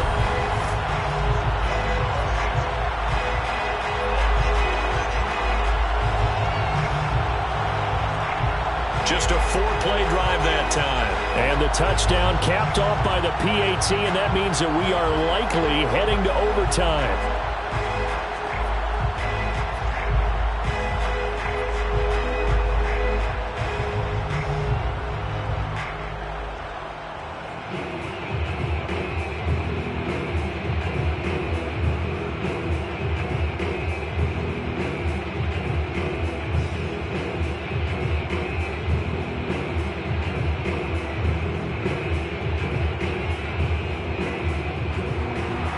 Set to go now with the kickoff. These two teams all even again as we continue in this wild fourth quarter.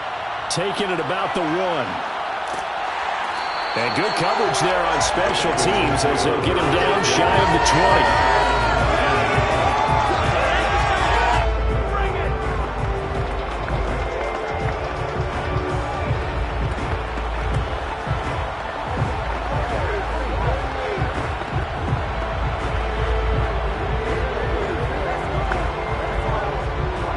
Bengals drive about to get going. Tie game, and barring something incredible here, we're likely headed to overtime. What I would do is either hand it off inside or more likely I take a knee and let the clock run out. Because if I'm back there trying to throw and a sack happens, the ball comes free, I can lose the game here. If I get to overtime, I can still win it. So 4 quarters wasn't enough, and we are off to overtime. Don't change that dial. Overtime in a playoff game, awesome setup. Remember, the rules are the same as they would be in the regular season. That's exactly right, Brandon. Remember, the receiving team, if they score a touchdown, game is over. But if they kick a field goal or don't score, the other team gets a chance to get the football. They get a possession. If they go down and score, they win the football game at that point. If both teams kick field goals, we keep playing. If a defense scores, let's say the receiving team gets the ball, doesn't score, or they throw a pick six or fumble, gets picked up, the defense scores, game over. But here's the best part. In the regular season, only 1 period is played. We could call it a tie. Here, we're going to play until we have a winner. Taking it about the 1. And they'll be backed up to start this drive as he's taken down right around the 15.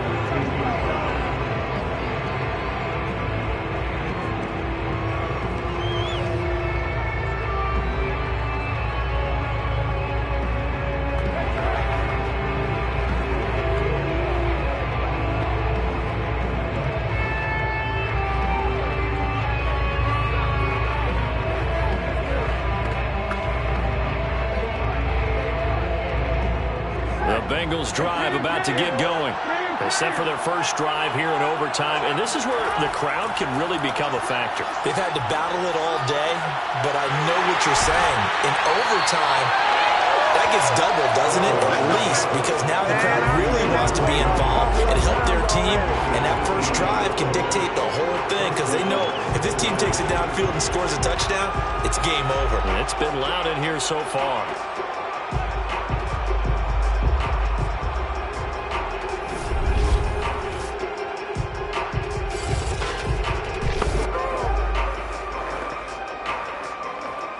So they'll come up 1st and 10 now from the 33.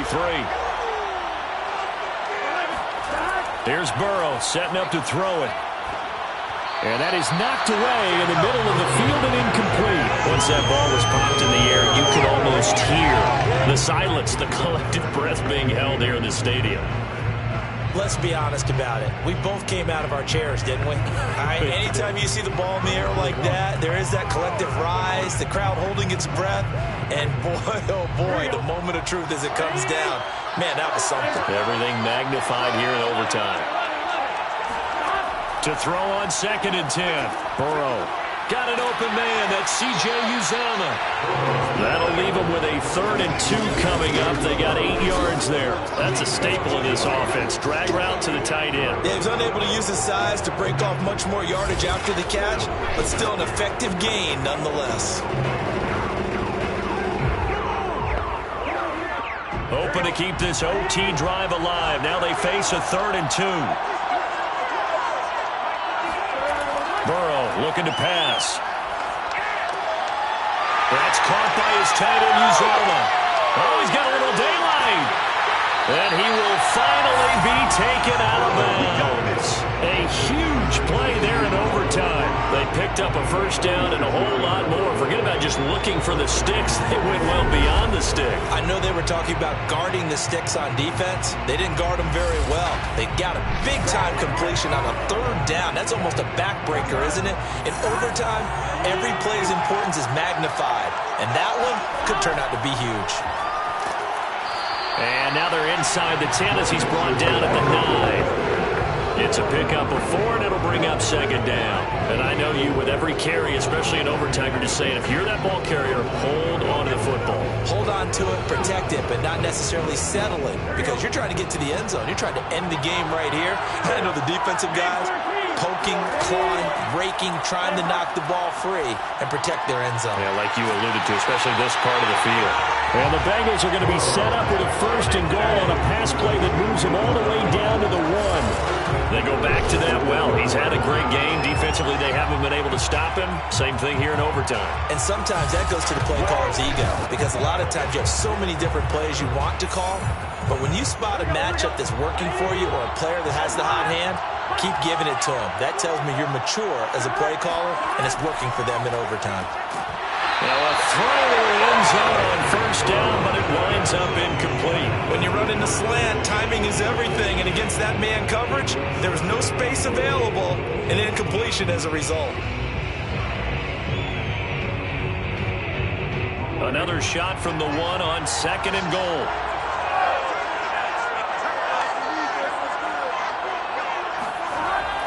Mixon. And he is not going to get in as the big bodies stop him at the 1. He tried to break that plane but couldn't get there, and that's going to leave him now at 3rd and goal.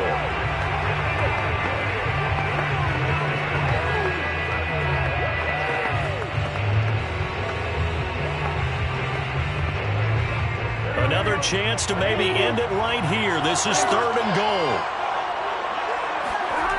Now it's Burrow. And he is going to go down. Back at the 11-yard line. Deshaun Robinson in there to get him yet again. That is his 3rd sack tonight. They can't figure him out. And that's his 3rd sack, and that ties a Super Bowl record. Makes me think of my old college teammate, Reggie White. He had 3 with the Green Bay Packers in Super Bowl 31.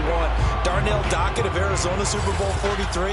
And Coney Ealy, 3 sacks for the Panthers against Denver in Super Bowl 50. All those sacks, they've only been an official record since Super Bowl 17. I know it's believed that L.C. Greenwood unofficially had 4 way back in Super Bowl 10. Wearing the golden high tops as well. So they do get the short field goal here to get them the all-important overtime lead. But, Charles, you wonder if they'll wind up ruining the fact that they were able to get down into the red zone, yet not able to find the touchdown that would have won them the game. Brandon, you're absolutely right. In overtime, when you get the ball first, the hope is your opponents never see the football. But now they're going to get a drive to try and win it, or at least keep the game alive with a field goal. And I'm getting a dictionary out to look up ruin.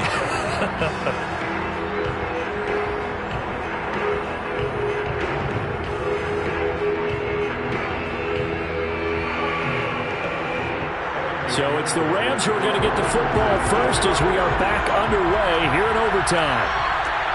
This taken in at the goal line. And he won't get this to the 20-yard line as he's down at the 19.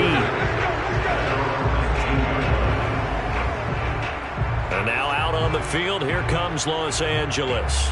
The field goal would push it to sudden death. We just saw the field goal on the other end, but I don't think they are thinking field goal. At least not to start this drive, they're not thinking field goal. Not at all, because your point is well taken. Yeah, kick the field goal, you push it to sudden death, but you're also kicking off and giving the other team the ball with a chance to kick a field goal and beat you. Get the touchdown, finish the game off. That has to be the mindset. So here's a 1st and 10 now, down inside the 20. They'll begin on the ground with Akers. And able to break one tackle, but then quickly brought down. But a nice little gain. 102 yards rushing for him now as he goes over the century mark here in this Super Bowl. Well, that last run makes this a 100-yard night. I've loved the way he's hit the holes. He's been quick, he's been decisive, and he's been a whole lot of fun to watch. A good gain on first has him set up with second and just a couple of inches now from the 29. Now Stafford with his first throw of OT. This one brought in by Jefferson. This has to go down as one of the simpler routes in the playbook, but oh so effective. Nice completion there. Keeps the sticks moving. First and 10 at the 35-yard line. Ball up to the 35 now as they come up on 1st and 10. Now it's Stafford. Gets this into the hands of the tight end, Higbee. And they bring him to the ground just shy of midfield. And on that last play there, he's over 400 yards passing now. You know what that generally means? Success. That, and it means you really didn't miss opportunities. Usually very accurate. The ball's getting to the right place. Guys are making yardage after the catch to help you out that way. I mean, the whole team has picked it up. And don't forget, that means the offensive line has had the pass protection. That's caught inside the 20. And they'll wind up getting this one all the way down inside the 20. A big connection on that one. 34 yards. And now at this point in overtime, they know that they are in field goal range, and 3 points is a must in order to keep this game going. But after that big play, they've got to be thinking bigger. They've got to be thinking, get in the end zone, get 6, and let's get out of here. So the big play means just like that, they'll operate from the red zone now on 1st down. On the handoff, running left is Akers. And maybe a measure of revenge there. He's had his way in this one, but this time they get him behind the line. He'll lose a yard there, and it's 2nd and 11. He's had some big runs in this game. Not there, though. But I don't think they're going to be deterred by that play right there. He's had some nice runs in the game. And how many times have we seen a good running back get stopped, yet turn it into something big on a later carry? I'd stay with him. 2nd down, they'll go with Akers again. After getting stuffed on 1st down, not much better there. 2-yard gain. Just not a whole lot of room to operate there on that carry. No, not at all. They did a really nice job staying in their proper places and not allowing any lanes to open up. And a nickel look here for the Bengals as they try to defend this on 3rd. On the handoff, it's Akers. And he'll be brought down shy of the 1st down marker at the 11. It's a gain of 5, but it'll lead to a 4th down. Frustrating for a defense, energizing for an offense. Finding a way to create that type of yardage in your running game, that'll make the guys carrying the ball very, very happy.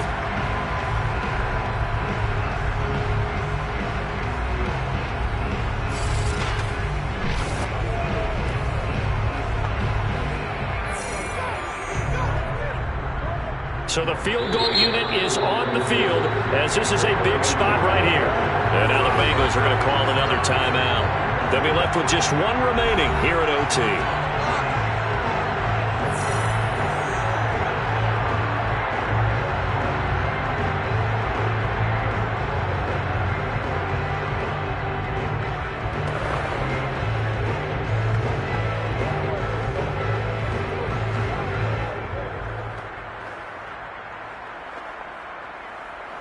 This one no doubt important for Matt Gay.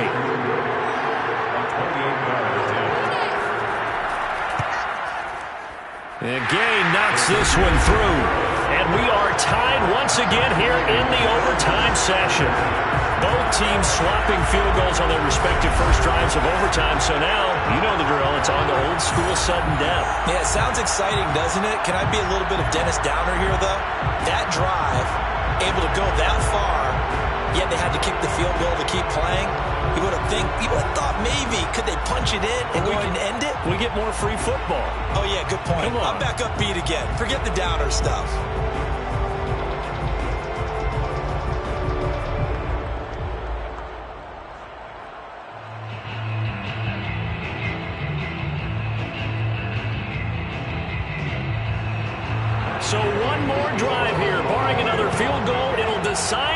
Super Bowl.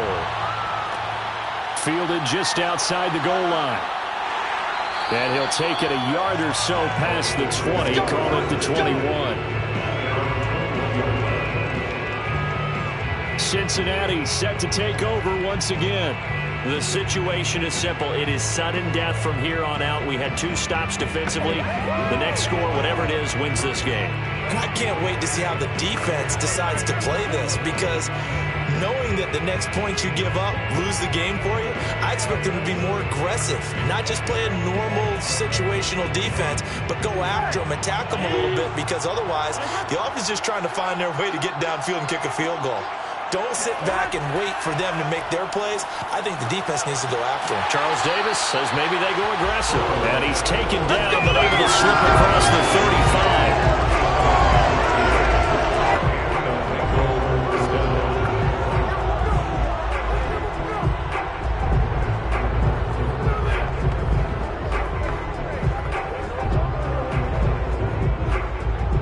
So from the 36 now, 1st and 10. A handoff to Mixon. And he'll grab a gain of 5 out of this up to the 41-yard line. That's a really good gain right there. They pick up 5 yards halfway to a first down. The only problem now in the huddle, everyone's going to want to touch the football. Be a lot of chattering now because they've seen that they can move the line of scrimmage. After the pickup of 5, here's 2nd and 5. From the shotgun, it's Burrow. Out of his hands quickly to Higgins.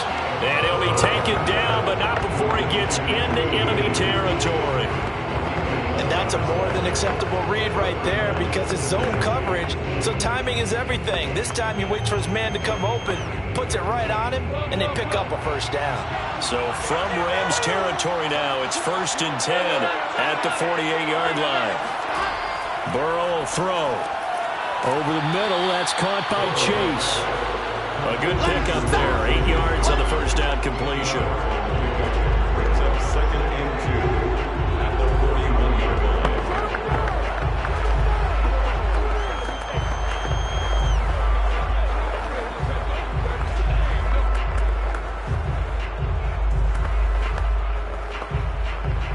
line. Only needing 2 yards on 2nd down.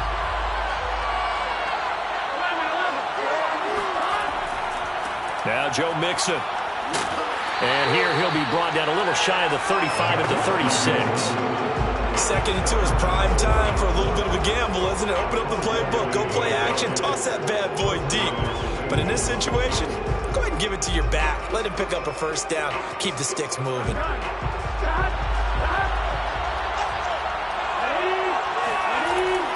Mixon with it. And he'll get down to about the 26-yard line. 9 yards is the pickup there, and they'll have a 2nd and 1. And there we saw one of the downsides of blitzing during a rundown, because sometimes you get out of your gaps. You don't fit the run quite as well because you're headed towards the ball carrier with abandon. The last run got 9. That leaves him with 2nd and a yard. Here's a give to Mixon. And they'll be inside the 25 now at the 24. 2nd and 1 is often an invitation to take the big shot downfield. I'll bet the offensive linemen said, are you kidding? We just get on our backs and let's go get the first down. They love being physical.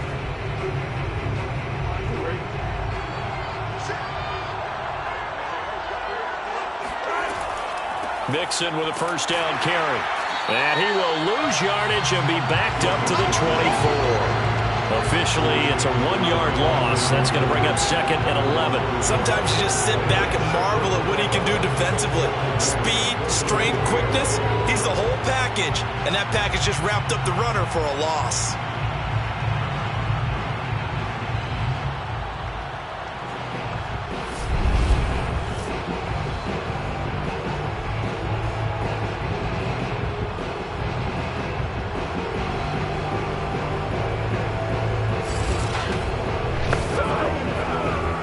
Just a slight detour on what's been a strong drive. Here's 2nd and 11.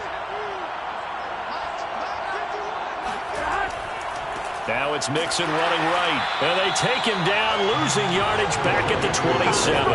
A loss of 1, now a loss of 2, and they're staring at a 3rd and 13. I like the strategy. Extra tight ends, extra beef. They want to run the football, but that means they probably want to run it inside. If you get strung out on the perimeter, you're in peril. Yeah, we saw the result, negative yardage.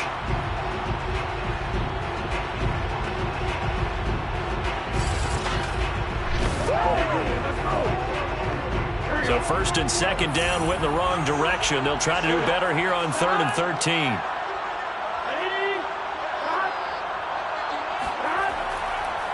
Now they run with Mixon down to the 25. Just a yard on the run there. That's going to bring us to a 4th down. And that carry probably not so much for yardage, just to get the spot that you want to get the field goal. In any yardage a game, there's really kind of gravy, and this just becomes what my old coach used to say. Get into position to be in position. And that's what they want, the right spot for their kicker to line up the field goal.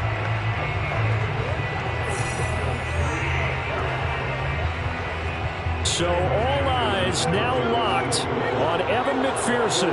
This undoubtedly the biggest kick of his life. And the Rams are going to go ahead and take another timeout. They'll be down to just 1 remaining as we step aside here in overtime.